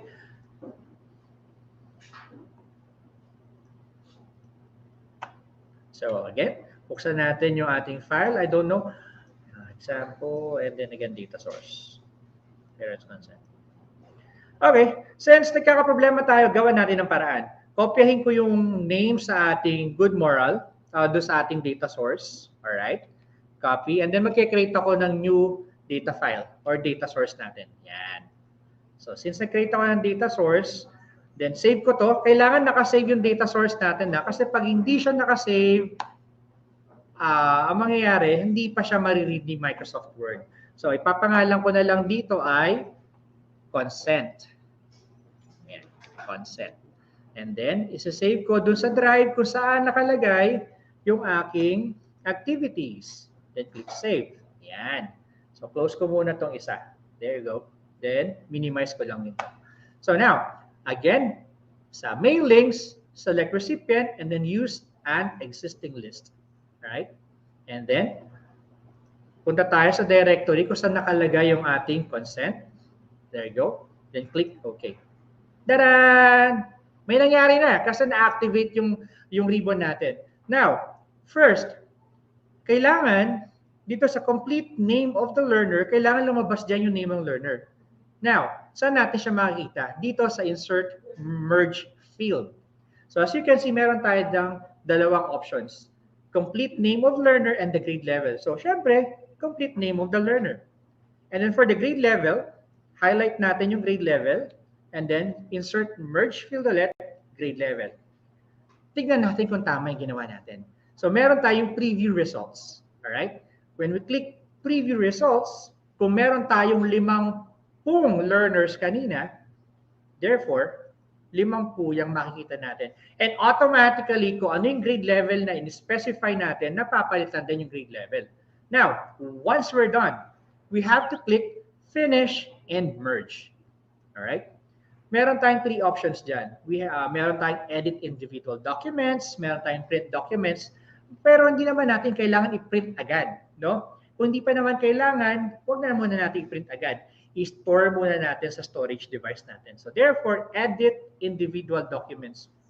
And then, click all. All, kung gusto natin yung 50 na letters natin, ma-generate agad. Pero kung gusto natin yung current record lang, kung ano lang yung nakikita natin sa window natin, yun yung lalabas. So for now, let's click all. Again, we have 50 learners na nandito. Then once I click OK, 5, 4, 3, 2, 1. Actually, wala pang 1 second. Meron na akong 50 documents. Alright? Palakpakan! Yan. So, yan. Alright? Now, since hindi natin ito ipiprint, kasi hindi pa naman kailangan, alright, anong pwede natin gawin? Pwede natin itong i-save as PDF. Okay? Bakit i-PDF? Para hindi na natin ma-edit pa. O kaya, for final na siya kasi. No? So, yan. Thank you nga po pala kay Sir Jesse Borja, ang aking principal sa Kalupit National High School. Now, meron na tayong parents' consent. Pwede nyo pong gamitin yan na template po ninyo sa inyong eskwelahan. Pwede nyo pong gamitin yan. Wala naman pong copyright yan. Ibinabahagi po natin sa iba yan. Palitan nyo na lamang po yung yung pangalan ng school, saka po yung footer natin. Alright? Learning? I hope nakatulong po sa inyo. Isa sa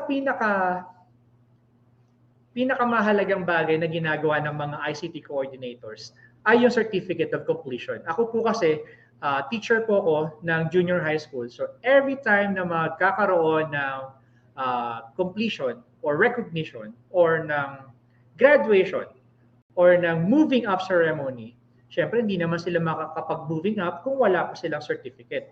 Now, one of the common problem ng mga ICT coordinators ay yung bulk ng trabaho sa paggawa ng certificate of completion.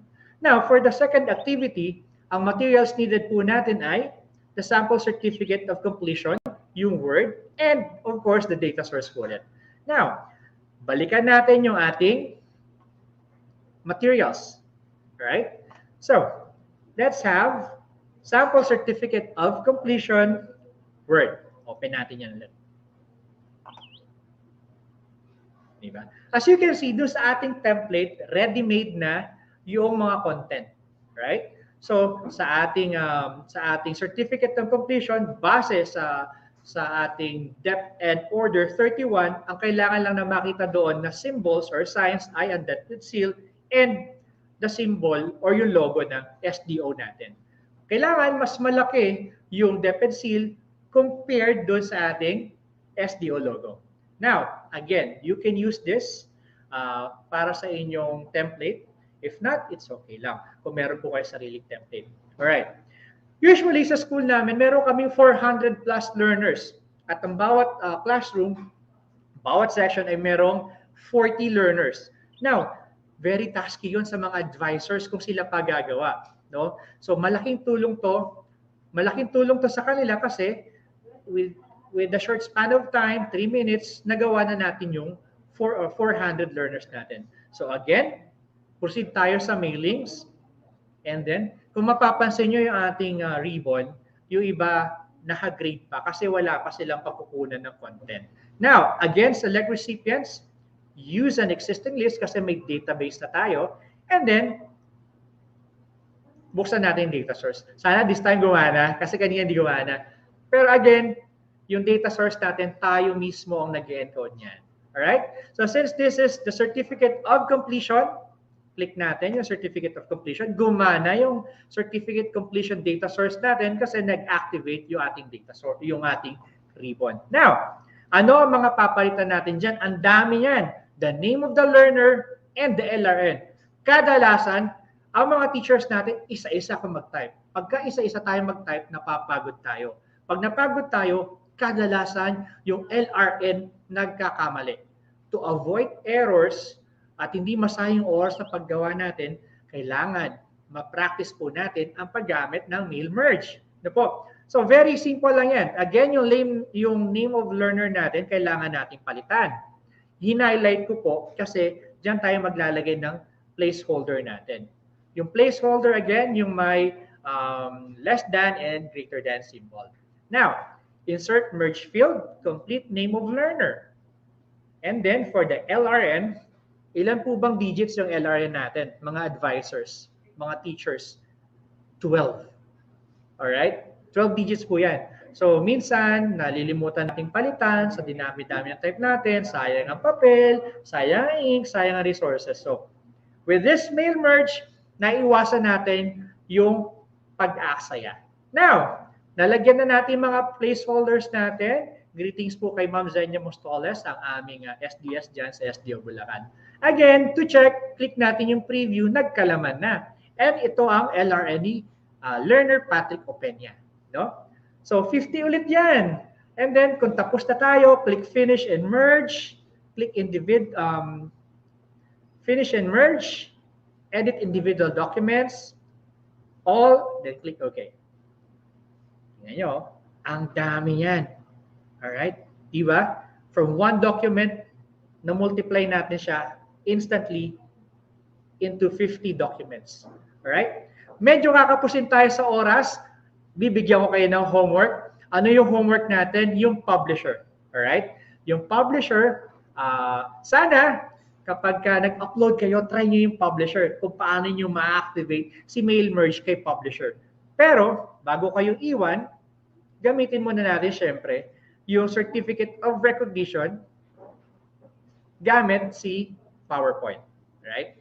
Sabi ko nga kanina, hindi natin magagamit si PowerPoint kasi wala siyang mail merge capability. No? So, as you can see, meron tayong signature dito sa baba. Tapos, ito yung signature natin, dalawa, di ba? As you can see, mayroong white background. No? Matatakpan yung pangalan na nasa ilalim. So, paano natin matatanggal yung white background? Alright? Paano natin matatanggal yung white background? Para matanggal natin yung white background, click natin kasi picture siya. We have to click picture format and then remove background. As you can see, naging pink yung ating signature. Yung pink na yun yung areas to be removed.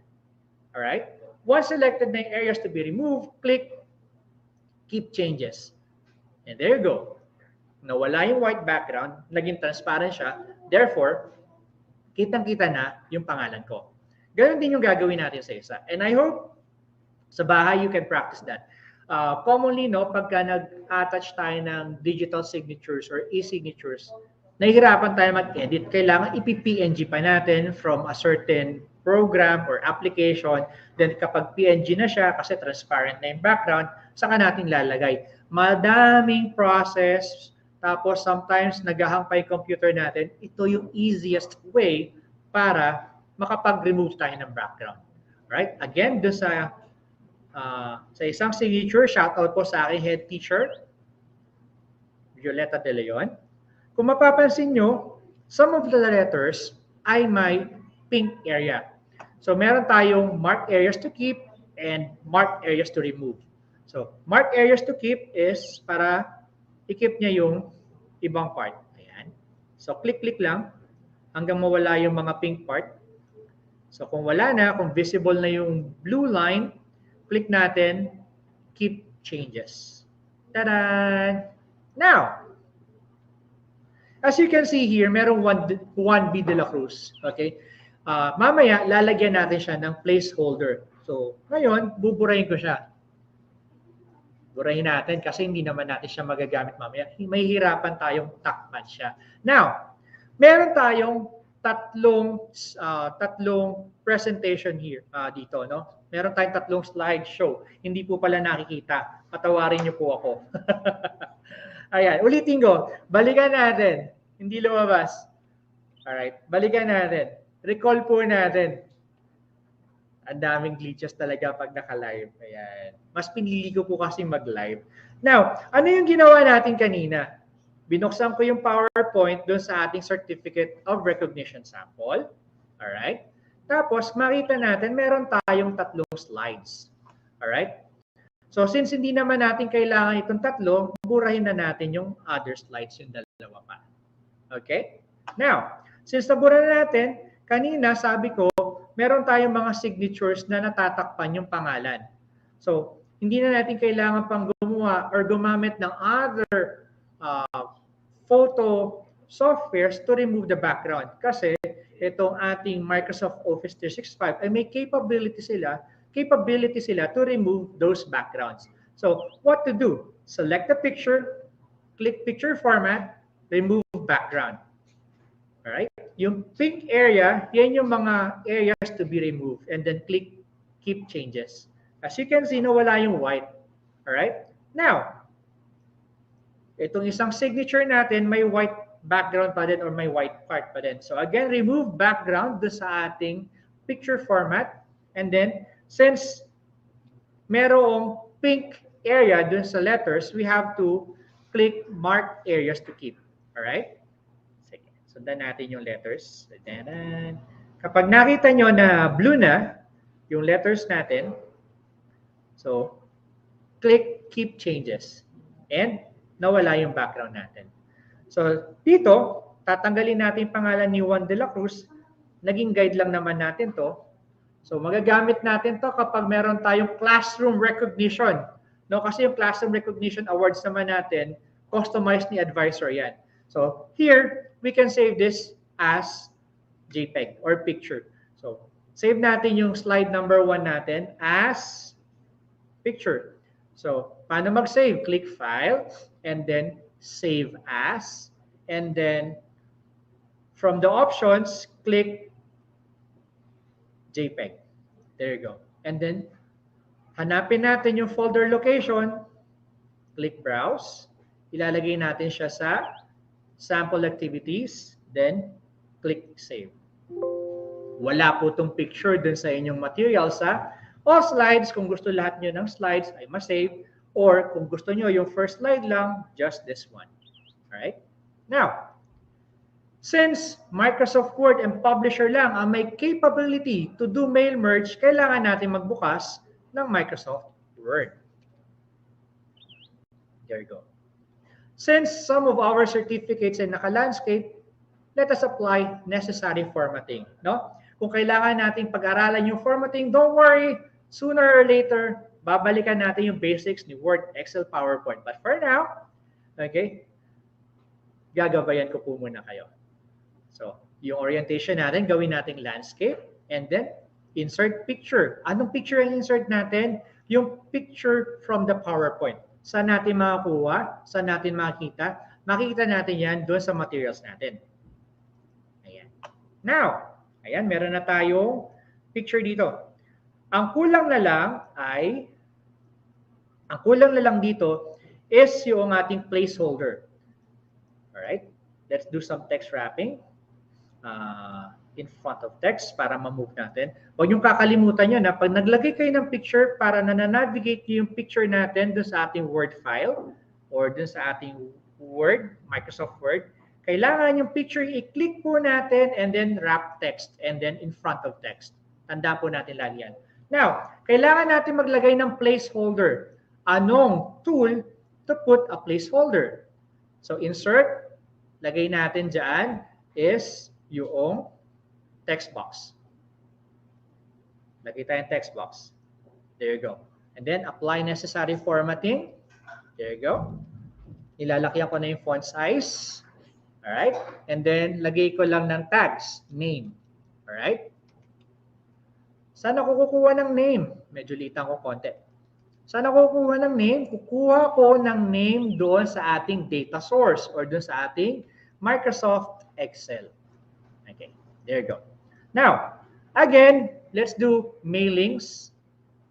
And then, start mail merge doon sa ating select recipients. Use an existing list. Okay. Browse natin yung ating data source. Click natin yung data source. Since this is certificate, kuha ko ng parents consent. Ay, di rin gumagana yung parents consent ko. Ulitin ko. Yan. Ulitin natin. Alright, consent. Sir, may grade level yan Okay. Name lang naman ang kailangan mo. So, since name lang naman ang kailangan ko, insert merge field ko lang is complete name of learner.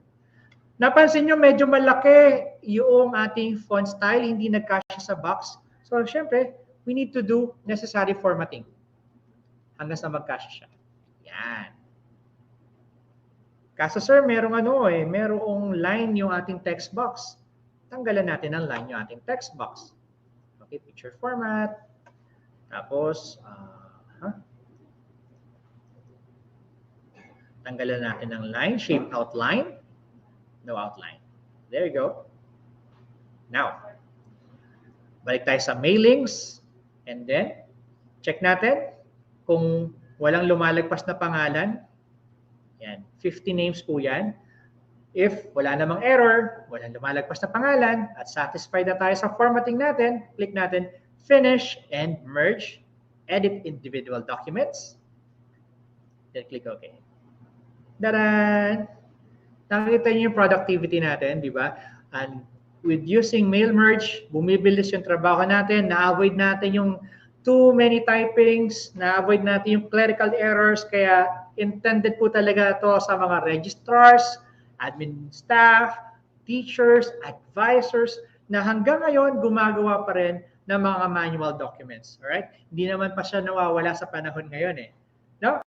If you have questions, please feel free to message me on my email o kaya sa EdTech Unit. Pwede po kayong mag-message doon para matulungan po namin kayo.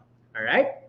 So, now, since binigyan ko kayo ng homework, hindi po tayo gagawa ng email kasi we are going offline. No? Kapag diniscuss natin yung email, online na yon.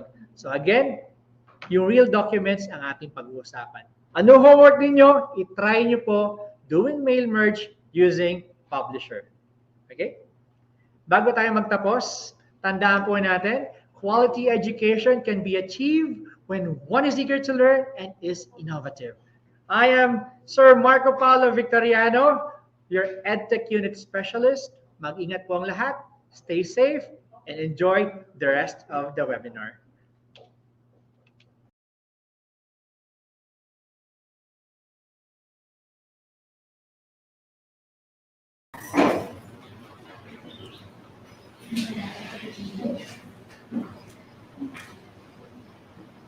Thank you very much, Sir Marco, for this very interesting and informative topic. Alam mo, partner, kahit napakaikli lang ng topic ni Sir Do, pero nandun na lahat-lahat. Nasa kanya na ang lahat.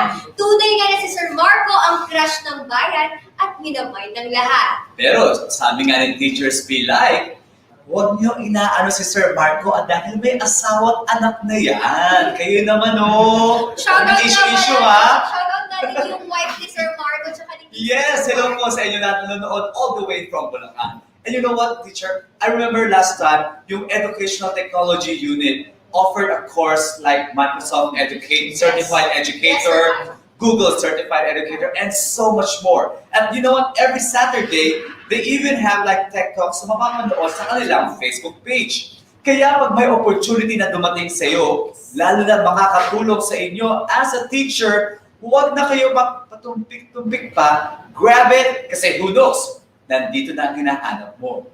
Yes, sir. Actually, hindi lang naman yung certificate yung nilook forward natin, pero Of yung course. matututunan natin, yun ang pinakamalaga sa lahat ng mga professional development natin. No, Sir Mike? Tama ka dyan. This is the reason why we are talking about this, because our next topic is all about professional development program with Microsoft Education. Madami talaga tayo matututunan with Microsoft Education. Ano-ano nga ba ang mga ito? Huwag natin patagalin. Yes, Sir Mike. And to join us, of course, here is Sir Mark Anthony F. Hansal, the project lead of DepEd Online at isa sa pinakagwapo ulit ng Naku po! DepEd TV teacher broadcaster. And syempre, sasamahan siya dito. Okay, our speaker also to join with Sir Mark Anthony Hansal. She is a BA Communication Arts graduate. Currently, she is supporting Microsoft Philippines in handling programs around educator professional development and supporting both public and private schools in their digital transformation journey. A Microsoft Certified Educator, Microsoft Office Specialist, and a Microsoft Innovative Educator Trainer, she is passionate about building empowered communities in her free time. She into content creation and wellness activities. Napakahalaga ng Grabe wellness naman, ngayon. no? So once again, thank you so much. Here are our speakers, Sir Mark Anthony F. Hamisal and Ms. Grace Ko. Hello po sa inyo. Good morning po. Hello, Sir Mark Anthony Hansal and Ma'am Grace Ko. Hello, Sir Michael and Miss Mary Ann. Good afternoon. And hello, Miss Grace. Good afternoon, ang ating Tita G. Pasok. Magandang tanghali. Hello, Sir Madge. Yes, and of course, magandang tanghali sa ating mga minamahal na mga kaguruan. Welcome po sa ating Virtual Inset 2.0.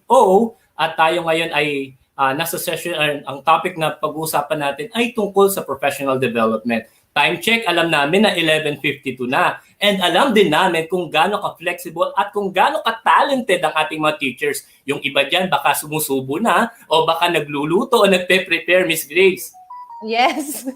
Yes, working lunch ito, Sir Madge. Pero again, di ba, I think pwede nila itong panoorin ng on-demand or replay, di ba, just in case tinatawag sila ng kusina. Di ba? Yes, so again, shout out sa ating mga minamahal na kaguruan at welcome po sa ating kwentuhan sa tanghalian. O, di ba? So very light lang ang ating session, Miss Grace. Yes.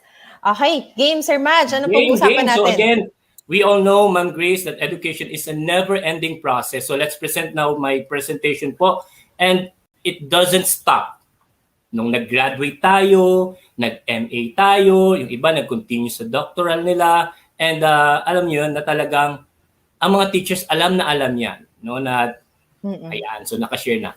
Especially tayo mga career-minded, no, na individual na we really need to constantly improve our skills, our talent, or kung ano man yung dapat na in our professional aspect natin, and to become more proficient sa ating jobs. Well, syempre ang unang-una dyan, ang goal natin ay para sa ating mga learners, no? And para mas maging ma-ensure natin ang best learning outcomes ng ating mga learners, and of course, to be an effective educator.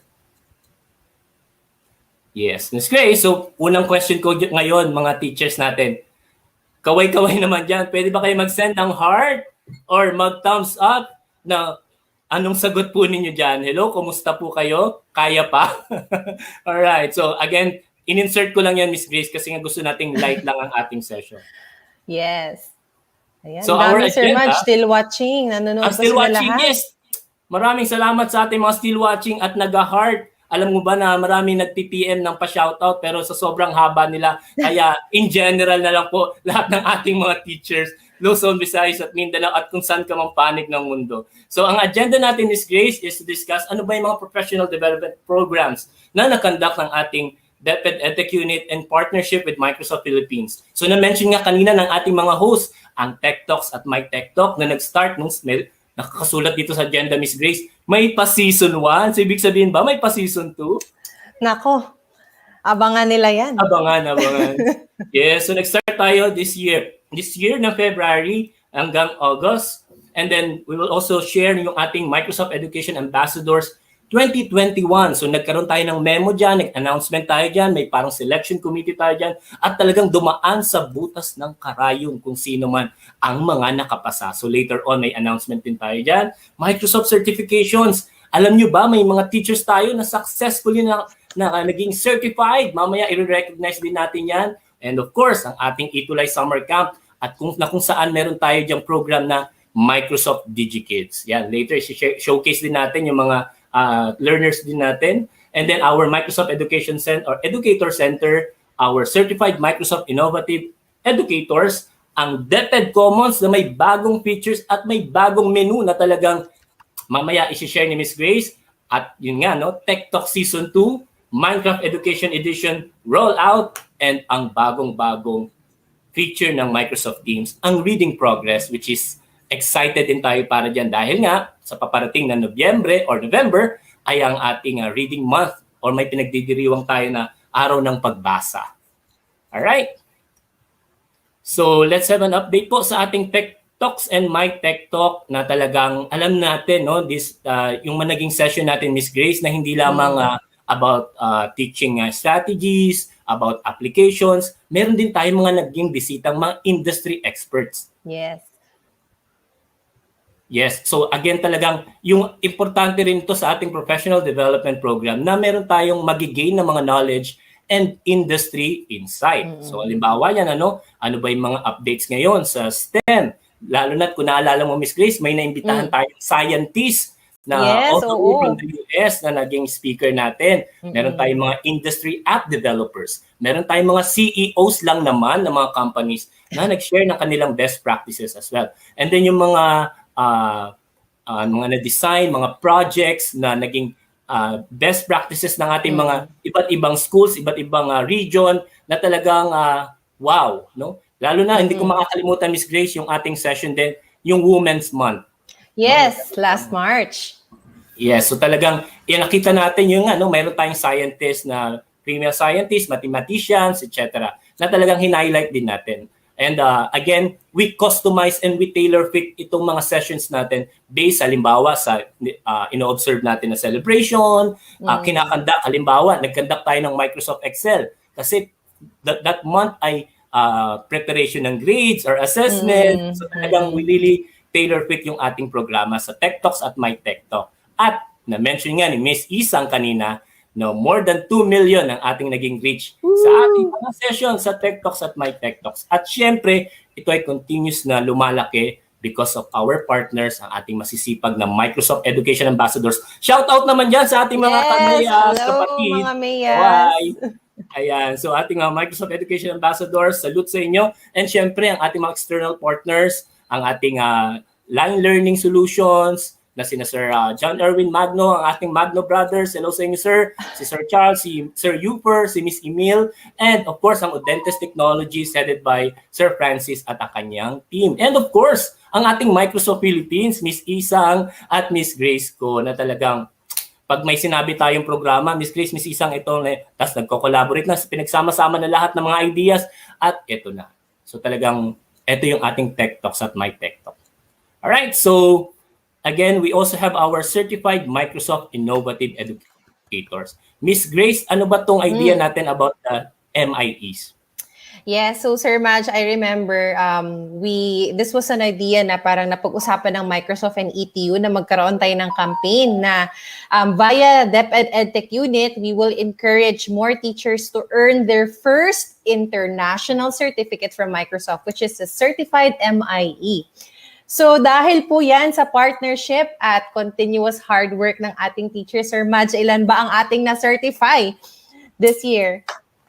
So i-ready ang mga heart na emojis at palakpakan, no? Dahil estimated natin of 60,000 lang naman na certified Microsoft Innovative Educators na na-certified natin via Microsoft Educator Center, at iyan ay sa ating browser na nakikita ninyo ngayon na address na education.microsoft.com. So again, DepEd, our kagawaran, recognize and promote our MIEs na ini-invite even Miss Grace, yung mga magiging teachers pa lamang na maging bahagi nitong programa. Kasi again, kung first time nyo itong mabisita ang education.microsoft.com, hindi lamang ito for the sake of certificate or badge. Marami pa kayong resources na pwede ninyong matutuhan like lesson plans, mga learning path, na talagang para kang nag-aaral ng online na yung at your own pace, na talagang mamimili ka sa libu-libong mga courses. Right, Miss Grace? Yes. Yes. So as mentioned nga, no, meron tayong memo na kung hindi nyo pa nakita ay, again, follow our DepEd EdTech Unit Facebook page.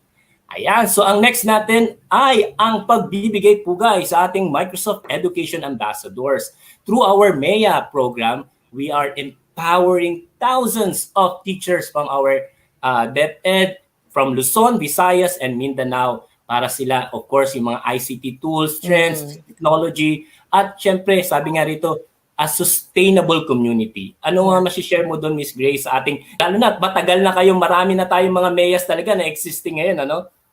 Yes, alam mo Sir Madge, I think more than ever, no, with the onset of us going to hybrid or some even remote learning, I think dito din ang ibabaw talaga yung need ng teachers in terms of support, kung paano ba, yung iba how to get started, yung iba naman just how to utilize properly the technology that's being rolled out by DepEd. So, etong mga ambassadors natin, sila yung ating, kumbaga, volunteers who are, really advocating that every teacher should really learn how to use technology. So I think nitong pandemic, ang dami ring nagawang webinars, trainings nitong ating mga MEAs at marami po silang nasuportahan ng mga schools. At sabi mo nga Sir Madge, tuloy-tuloy kasi meron po tayong inadmit na bagong MEA. So ilan ba yan Sir Madge? Ano yung statistics natin for 2021? Yes, mapapa-thumbs up at mapapa-heart na naman kayo dahil alam niyo ba na meron tayong more than 1,400 applicants, around something like that, and then 727 ang nakapasa at meron tayong 269 in bridging program. So imagine, sabi ko nga kanina, dumaan talaga sa butas ng karayom.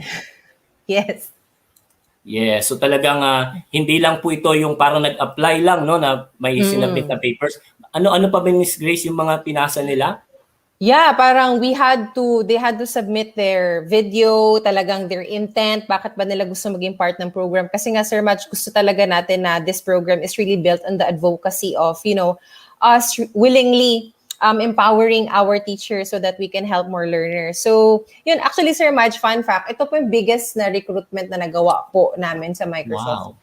And yun po, salamat po sa continuous partnership dahil sa channels po ng DepEd EdTech Unit na iparating po natin ito sa mas maraming teacher applicants. Yes, and congratulations, syempre. Ngayon pa lang, kinocongratulate na natin sila kahit alam natin na mayroon pang next stage wherein they need to conduct their own training sa kanilang respected na or sa kanilang mga respective schools or division or even sa kanilang department o kahit sa kanilang group no ng mga teachers dahil pwede nilang i-conduct yung required natin na number of trainings para sa mag-proceed at maging at ma-recognize na maging Microsoft Education Ambassador. So, kapit lang sa ating mga MEAs to be at ngayon pa lang isang mainit na pagbati, mainit na yakap na hug para sa inyo. Kasi alam natin, Miss Grace, Nung, Mm-mm. just to share lang, nung meron tayong face-to-face ay meron talagang program kapag graduate ka ng MEA. Pwede mo bang i-share yun, Miss Grace? Yes, talagang merong graduation song kasi talagang ang program kasi na ito, na-reach ng MEA yung kanyang graduation kapag completely nakapag-train siya ng sariling school or community. So, kumbaga yun yung commitment sa program. So, while we are not able to do that face-to-face, I think last year we did virtual graduation. So, really exciting kasi itong bagong MEAs natin, hopefully makapag-teach din po sila at train ng mas maraming teachers this year. Yes, so talagang excited tayo dyan. And we look forward in the soon na magsama-samang muli ang lahat ng Microsoft Education Ambassadors. Yee! Ayan, so Yes. habang nagsasalita tayo, nakabantay din ako sa comments. May mga Bitcoin dito. Pasensya na, binablock ko po kayo. Doon po kayo sa marketplace ni Facebook. Anyway, so next proceed tayo. We have the Microsoft Skilling Certification Program. So na-mention nga natin na we will equip our teachers. Although unti-unti lamang po kasi mahirap na sabay-sabay lahat magpa-certify. Kahit yun ang pwedeng maging goal natin in the future na lahat ng teachers natin sa DepEd ay Microsoft certified. So, lumabas tayo dyan ng memo about the certification program natin. Ayan. At so, nag-offer tayo ng Microsoft Office Specialist and Microsoft Certified Educator. Can you share, Miss Grace, ano ba yung mga parang naging experience natin during, kasi ito ay hindi lang nag-exam agad, di ba? May training program. Siyempre, parang nag-coaching, nagkaroon ng session talaga, kahit virtual. At even yung pagpo-proctoring ay ginay talaga sila hanggang matapos ang exam. Yes. So this one, para po sa kaalaman ng lahat, ang differentiator po nitong Skilling and Certification Program for DepEd is itong dalawang certifications na pinapakita ni Sir Madge. These are internationally recognized certificates administered by a third party. So meaning hindi lang po si Microsoft nag-i-issue niyan. Meron po talaga tayong issuing body. So the fact na naipasa po ito or even the fact na nag-training ka, nag-exam ka, and you tried for the exam, it's really a big deal kasi this is internationally recognized. The skills that you get and when you finish the exam really is a testament na globally competitive ka in terms of using Microsoft Office and being a Microsoft certified educator. So this was a pilot program that we did in partnership with ICTS sa ETU at sa USD. At yun, nakakatuwa po kasi talagang nakita po namin na napakaganda ng feedback at talagang porsigido po ang ating mga pilot examinees para maipasa yung exam. So ilan ba yung mga pumasa, Sir Madge? Yes, syempre katulad din ng application sa Microsoft Education Ambassadorship ay hindi rin ganun naging kadali. Kahit na alam natin na nag-aral mabuti kasi may mga questions talaga na kailangan na nag-aral talaga, natutukan mo at the same time nagre-review. So out of our 50 na examiners na nag-exam at test takers natin for our Microsoft Office Specialist Certification ay 31 ang nakapasa. Sa Microsoft Certified Educator naman, out of 50 ay may 35 na passers. So talagang ito, we're showing it to share na talagang hindi basta-basta ang certification na ito. And at the same time, although lagi kami nakasupport, may mga factors kasi dyan. Pwedeng Miss Grace, along the way, naputol yung pag-exam mo. Talagang, di ba? Nakakalungkot na naging factor yon. Yung internet connection and something like that, nag-fluctuate, tapos naputol, nasira yung device. Ayan. Yung iba naman na non-taker ay hindi po sila nakapag-proceed because of the requirement sa isang paper na signed dapat. So, yun yung ating result. At magre-release tayo ng memo, of course, to recognize yung ating mga passers. Habang inaantay natin yung memo na yan, ay isi-showcase ko na Miss Grace kasi hindi mo to nakita sa template natin. So ito yung ating mga Microsoft Office Specialist. So syempre very proud ang kuya, parang kuya Ang ako as a teacher, kung mga co-teacher ko to na sila ay mga nakapasa ng itong certification natin ng Microsoft Office Specialist. And of course, Microsoft Certified Educator. Yan. Sila po yung mga nakapasa. And wag mag-alala dahil sabi ko kanina sa aking post ay meron tayong surprise mamaya. Paano tayo makakakuha ng or makaka-avail ng isa pang special na program natin na may partnership na naman from a private company. So as mentioned, another isi-showcase natin ay ang ating Itulay Summer Camp, Microsoft DigiKids, na kung saan, ayan ang aking mga kapatid, si Cap Glens at si Cap Glenny, na later on ay makikita at makakasama natin sa kanilang session this afternoon. So, we have this Itulay Summer Camp. So talagang habang yung mga bata ay nag-aantay ng pasukan, ay we offered a summer camp na parang hindi lamang academics, more on meron din tayong mga arts, may theater, may math remediation, storytelling, at marami pang iba. At isa na nga dyan, ang Microsoft DigiKids. At wow, kapag binisita ninyo ang ating DepEd Itulay Facebook group, kayo mismo ay mamamangha sa mga output ng mga learners natin. So kita natin dyan, si Miss Isang actually nagbo-volunteer na mag-Itulay tutor. Naalala mo, Miss Grace? At isasama ka daw po. Oo nga, game. So ayan, so ang Microsoft DigiKids natin, ayan yung ating mga learners. So by the way, meron tayong parents consent. Ang ating mga parents po ay sobrang proud na naging bahagi ang kanilang anak ng ating program. Yan, sina Jersey, Genesis Sandig at si Gallagher Aguila na talagang very active sa ating Itulay online tutorial na talagang itong isa sa mga showcase nila na gawa. Ito ni Jersey. Microsoft Excel, ilang taon lang si Jersey. Cute, Nagagawa na galing. siya ng Microsoft Excel.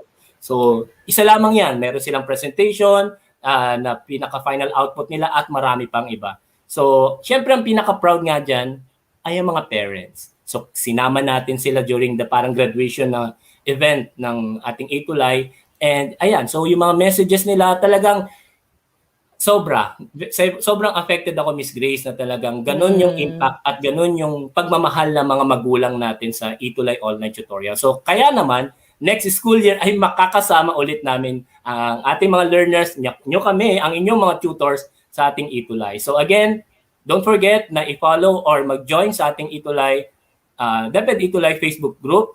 Ayan, so for more updates, mga upcoming natin ng mga programs at ano pa yung aabangan nila na special programs natin. And next naman natin, as mentioned din kanina sa ating agenda, ay ang ating DepEd Learning Management System. So, maaari na rin kayo mag-enroll sa ating mga courses available sa ating LMS or sa ating training.deped.gov.ph. So, I'll be sharing a very quick lang, 1 minute na video lang ata to or wala pa, na kung paano natin ma-access ang ating LMS. Ayan, so training.deped.gov.ph, go to site home, at browse lang natin ng baba. And then, makikita natin ang IC Test EdTech Unit Microsoft Courses. At pag-click mo, so kung ikaw ay na-late or hindi nakapanood ng mga sessions natin noong February hanggang August, ay makikita mo lahat yan sa ating training.deped.gov.ph. At pwedeng balikan katulad nitong virtual inset.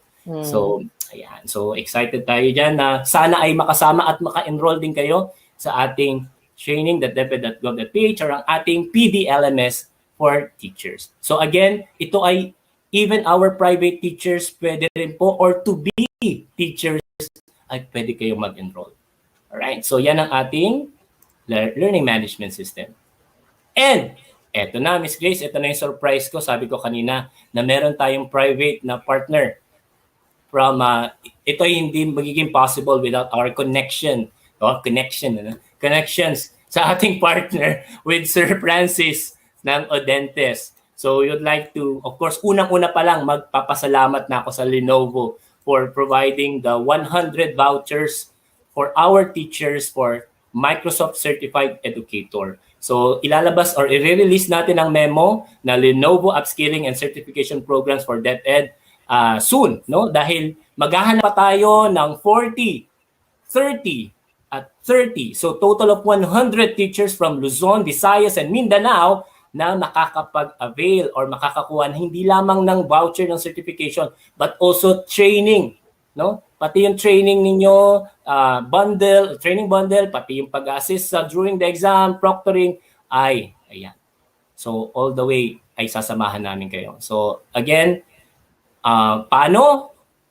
Unang-una, join our DepEd My Tech Talk official Facebook group at i-showcase ang inyong mga gawa, lalo na, no? Unang-una dyan, first honor natin from Luzon. So mag-share na ako, Miss Grace, ng mga nakapasok doon sa ating mga teachers na sobrang active na nagpa-participate sa ating mga Tech Talks at My Tech Talk from February hanggang August at nag-create ng kanilang portfolio using our partner din na Wakelet na talagang I'm also a Wakelet ambassador. So kaway sa ating mga kaalon na mga aking mga kasama sa Wakelet Philippines, Sir Michael Morelia, ayan, sa ating mga kapatid. So unang-una dyan, si Sir Romel from SBO Pasig. So congratulations, yay! So meron ka ng isang Microsoft NCE voucher at entitled ka for training at abangan yung ating announcement for that. So sunod si Sir Lyndon Hamer Dadulya. Ayan, gold digger. So talagang puro gold lang ang ginagawa ni Sir Lyndon. Kung di ako nagkakamali, from SDO Rizal, ito si Sir. So meron na tayong tatlo from, ayan, ito pangatlo, si Ma'am from Luzon, si Ma'am Miraflor Crisostomo. So yung ating QR code dyan, from our Microsoft Edge. So meron na rin tayong feature sa Microsoft Edge na QR code. So pag in-scan nyo yan, ay mabibisita ninyo yung gawa na portfolio ni Ma'am Miraflor. So ayan, meron na tayong tatlo from Luzon. So ngayon, ang hirap maghanap sa Visayas. So skip muna natin ang Visayas dahil meron naman tayong from Mindanao na dalawa. Ayan, si Ma'am Siti Aiza Padasan, a secondary school teacher from Bugasan Norte, Matanog, Maguindanao, Matanog National High School. Congratulations! Ang gaganda ng mga gawa nila, Miss Grace. Ayan, so nakita mo dyan, Miss Grace, ang hashtag niya, hashtag Saturday. Yes, I love it. Yes, di ba? So sobrang thankful tayo, Miss City. Ayan, so i-PM nyo lang po ako sa inyong for your voucher and yung schedule natin. And last but not the least, so atong panglima natin, si Sir Butch Lantigse from Division of Davao del Sur. Ayan. So, My Tech Talk Adventure. So, talagang adventure din itong kanyang naging experience sa ating mga program na Tech Talks at My Tech Talk na professional development program na ino-offer ng ating Microsoft Philippines at DepEd EdTech Unit. Alright. So, again, pwede natin gamitin ang hashtag Thank you Lenovo. Maraming salamat sa inyong support sa ating kagawaran. Ngayon pa lang kahit hindi pa nilalabas yung voucher. Thank you so much. Again, thank you Sir Francis Xavier, ang co-founder and general manager ng Odentes Technologies Incorporated.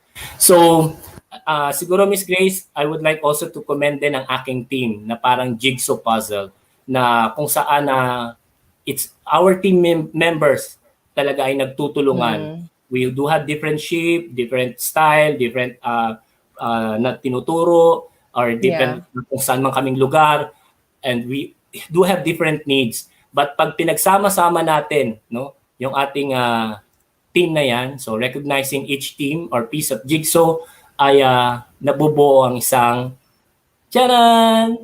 Microsoft team. So, sabi ni Phil Jackson, the strength of the team is each individual member. The strength of each member is the team. Alright, Yes, so I syempre love it. proud ako, Ma'am Grace, sa aking mga kapatid, si Kap Remelin, si Doc Rem, si Kap Glenn, Kap Glenny, Kap Glenat, ang 3G, at syempre ang aking ang ating Doc Rubilin, si Ma'am Rubilin, Kap Rubilin, na talagang every Saturday ay habit din namin na makasama ang ating mga guro. Yes, so Miss Grace, how about ang ating Office 365? So ito na yung part natin na to update our teachers how they will proceed sa ating DepEd Office 365. So kasi may mga nare-receive pa rin tayo na inquiries regarding their accounts. Yes. Okay, so again, a reminder po for everyone, every teacher and every learner from the Department of Education, meron po kayong access sa Office 365, all of the applications like Word, Excel, PowerPoint, OneNote, the latest and licensed version yan ha. Pwede niyo po siyang i-download in up to 15 of your devices.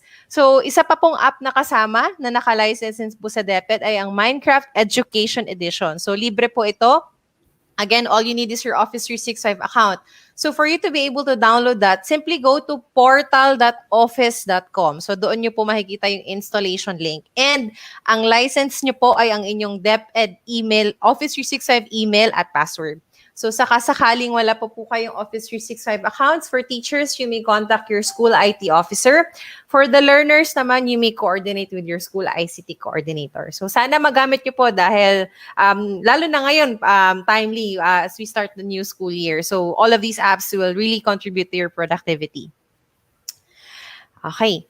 Now, sabi nga ni Sir Maj kanina, meron po kaming ni-release na content. So for the first time, kami po sa Microsoft first time, in partnership with DepEd EdTech Unit, we were able to produce 28 new videos. Training videos siya on Microsoft Teams in the Filipino language with Filipino closed captioning. So, punta lang po kayo sa commons.deped.gov.ph at doon nyo po makikita yung 28 videos po natin on Microsoft Teams. So, may sample tayo video, Sir Maj, no? Kahit short clip lang yan. So, sample po. Creating assignments and rubrics in Microsoft Teams. Ang mga guro ay gumagamit ng formative at summative assessments. Wow, in Filipino. Para naintindihan ng mga mag-aaral ang isang lesson. Gamit Okay. Okay. So, yan. That's just one of the 28 videos. So, again, commons.deped.gov.ph and doon po naka-upload lahat. And hindi po namin mapoproduce yung video without the guidance at partnership and of course, quality assurance po ng DepEd EdTech Unit. So, thank you so much sa team ni Sir Maj at ni Sir Marksy. Okay. Next. Okay, next. Sabi nga ni Sir Maj kanina that we have the Microsoft Educator Center. So, we mentioned earlier that we have 60,000, an estimate of 60,000 certified Microsoft innovative educators. So, we highly encourage you to check out this website, register for free, and start accessing all of the free trainings, learning pathways, and get yourself those badges and certificates na naka-encode sa inyong pangalan. So, di ba, Sir Maj, sobrang paborito. Ilan na ba ang certificates mo, Sir Maj? Hindi naman kasya, Miss Grace. Punong-puno. Diba? O, diba? So, maipagmamayabang nyo po yan sa LinkedIn, sa Facebook, na kayo ay nakatapos ng isang course on OneNote, Office 365, Minecraft. So, in the next slide, makita nyo po, ito po yung sample ng certificate na mai-issue sa inyo kapag kayo ay next slide na tayo, Sir Maj. Oo. Pag kayo ay isang certified Microsoft Innovative Educator, so ito po yung sinusuportahan ng memo na ipinakita ni Sir Maj kanina. So it's very simple. Take a couple of courses in the website and make sure that you input your correct name kasi it will encode to your name. So, yan. So, pwede nyo po itong ma-download, ma-print, maipakita nyo po sa inyong mga kasamahan or kapag gusto nyo pong i-showcase yung inyong mga learnings. So, yan, certified MIE. Very quickly, I'd like to also share to all of our viewers that last year we piloted the Microsoft Showcase Schools program in the Department of Educator. Basically, it's a school leader program wherein we recognize schools for their innovation and use of Microsoft technology. We're very, very proud kasi yung mga schools po natin sa DepEd ay nai-admit po natin sa program. So, check nyo po sila later. Okay. And then, aside from the Showcase Schools program, meron din po tayong educator professional development communities. First po yung MIEE program or the Microsoft Innovative Educator Experts program.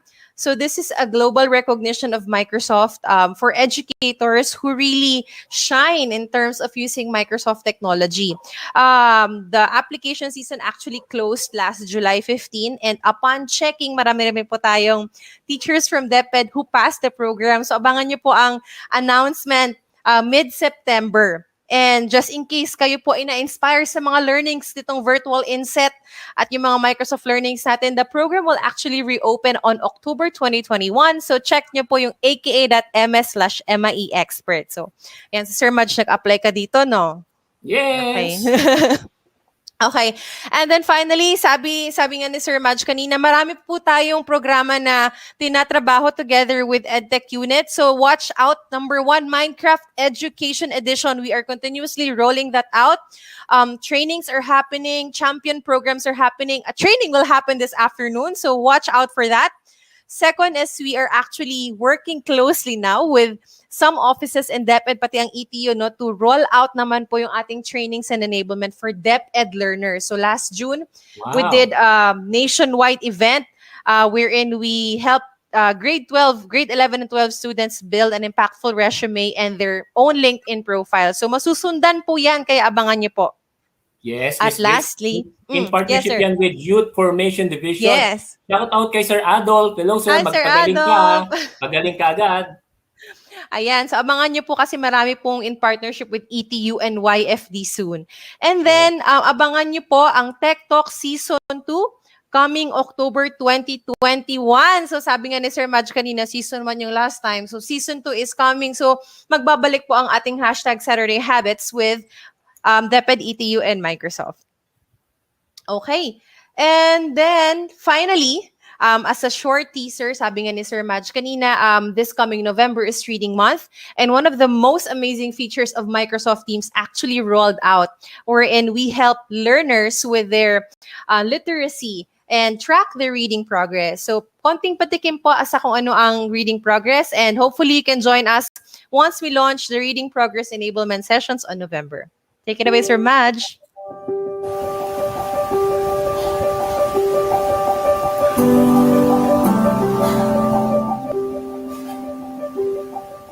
Literacy is so important, and it's my job to help the kids grow in that and see the value in that, and to break the mindsets of like, oh, I'm just a bad reader, I don't like to read. I don't have to worry about other people just looking at me and staring at me. It's just reading to myself, sort of, but on camera.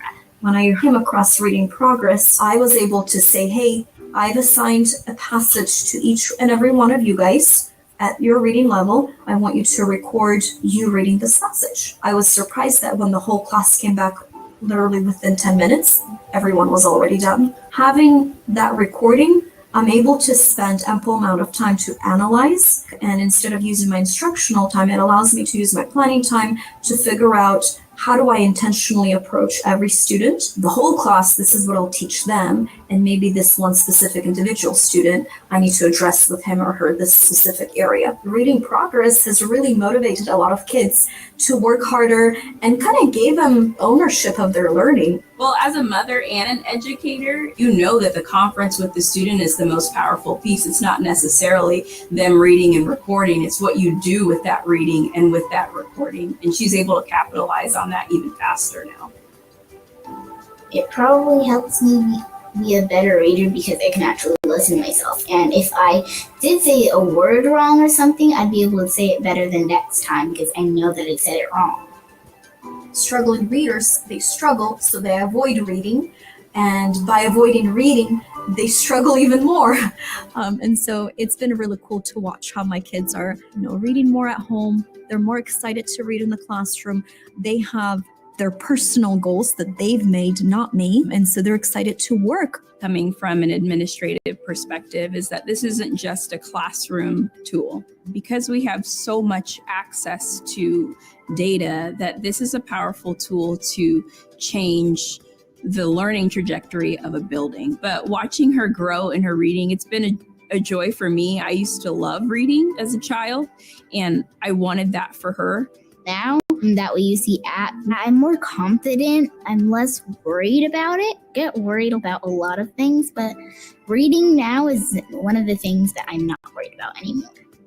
I want all my students to get to the point where they know what it feels like to get lost in a book.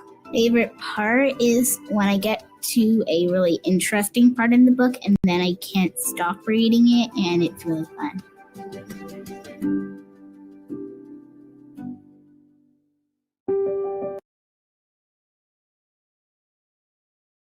Okay, so take a look at this last slide dahil ito po ang ating next step sa pwede po natin gawin. Again, huwag niyo po kalimutan na meron po kayong Office 365, portal.office.com. Download and install those apps kasama ang Minecraft Education Edition.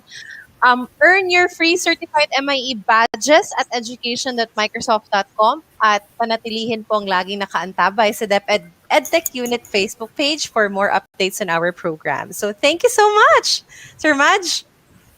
Yes, thank you, Miss Grace. And again, follow our DepEd EdTech, the Facebook page, and Facebook page natin sa Microsoft Edu PH. At again, shout out Sa aking mga kasama sa EdTech Unit, ang aming head si Sir Mark Anthony C., ang aming supported na director, Abram Y.C. Abanil, ang ating USEC Alain Del B. Pascua, ang ating secretary, Leonor Magtolis Briones, ang aking mga kapatid sa DepEd TV, Microsoft Teams, ang Microsoft team natin na ituwa, Ka-Wonder Pets, DepEd Itulay Tutors, ang ating Microsoft Education Ambassador, Sir Jed, mga kaalon sa Wakelet, SDO Antipolo, headed by SDS namin, Sir Christopher Diaz, ang aming non-teaching and teaching staff ng Antipolo City Senior High School, headed by Ma'am Liza Limbo Banayo, sa aking supportive na family, sa aking mga fellow educators, maraming salamat po. See you Kasiglahan Village National High School, all for His glory. Thank you Happy so lunch. much. Nag-shoutout na kami, Maraming salamat. Kain na po.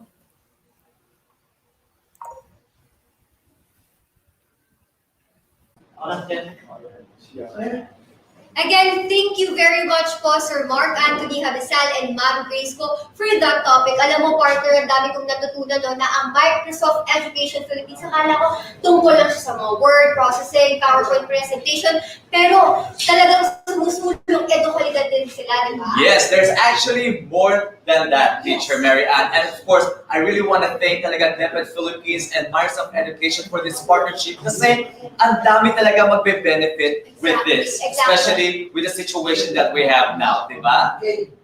Of course, at this moment, we are going to have our lunch break for an hour. Yes, and we will resume our Vincent 2.0 Day 3 at 1 o'clock. And I hope, teachers, na makasamahan niyo pa rin kami this afternoon. Diba? So I'm sure, siguro yung iba dyan habang nakikinig ng lunch na, diba? Pakita naman ang mga lunch nyo. Masarap ba ang lunch nyo ngayong tanghali? At pag pinakita niyo po ang inyong lunch, do not forget to use our official hashtag Vincent2Day3. And of course, see you 1 o'clock, okay? So, teka, before tayo totally let go talaga. Patiin naman natin yung mga iba nating mga teachers watching all around the Philippines. Yes po, nangungunan sana ang asawa ko ni Sir Buds, no? Ang sweet naman. Marami sana all, di ba? Sino yun? Okay, to Ma'am Clay Cheryl Manansala, hello ma'am. Pauwi na daw po. Pauwi na daw po, so see you soon daw po. And also, happy birthday to Baby Ryson from teacher or Tito Emo. Of course, meron din po tayo dyan from Bani National High School family headed by Dr. Liberty Abdon from the Division of Sambales.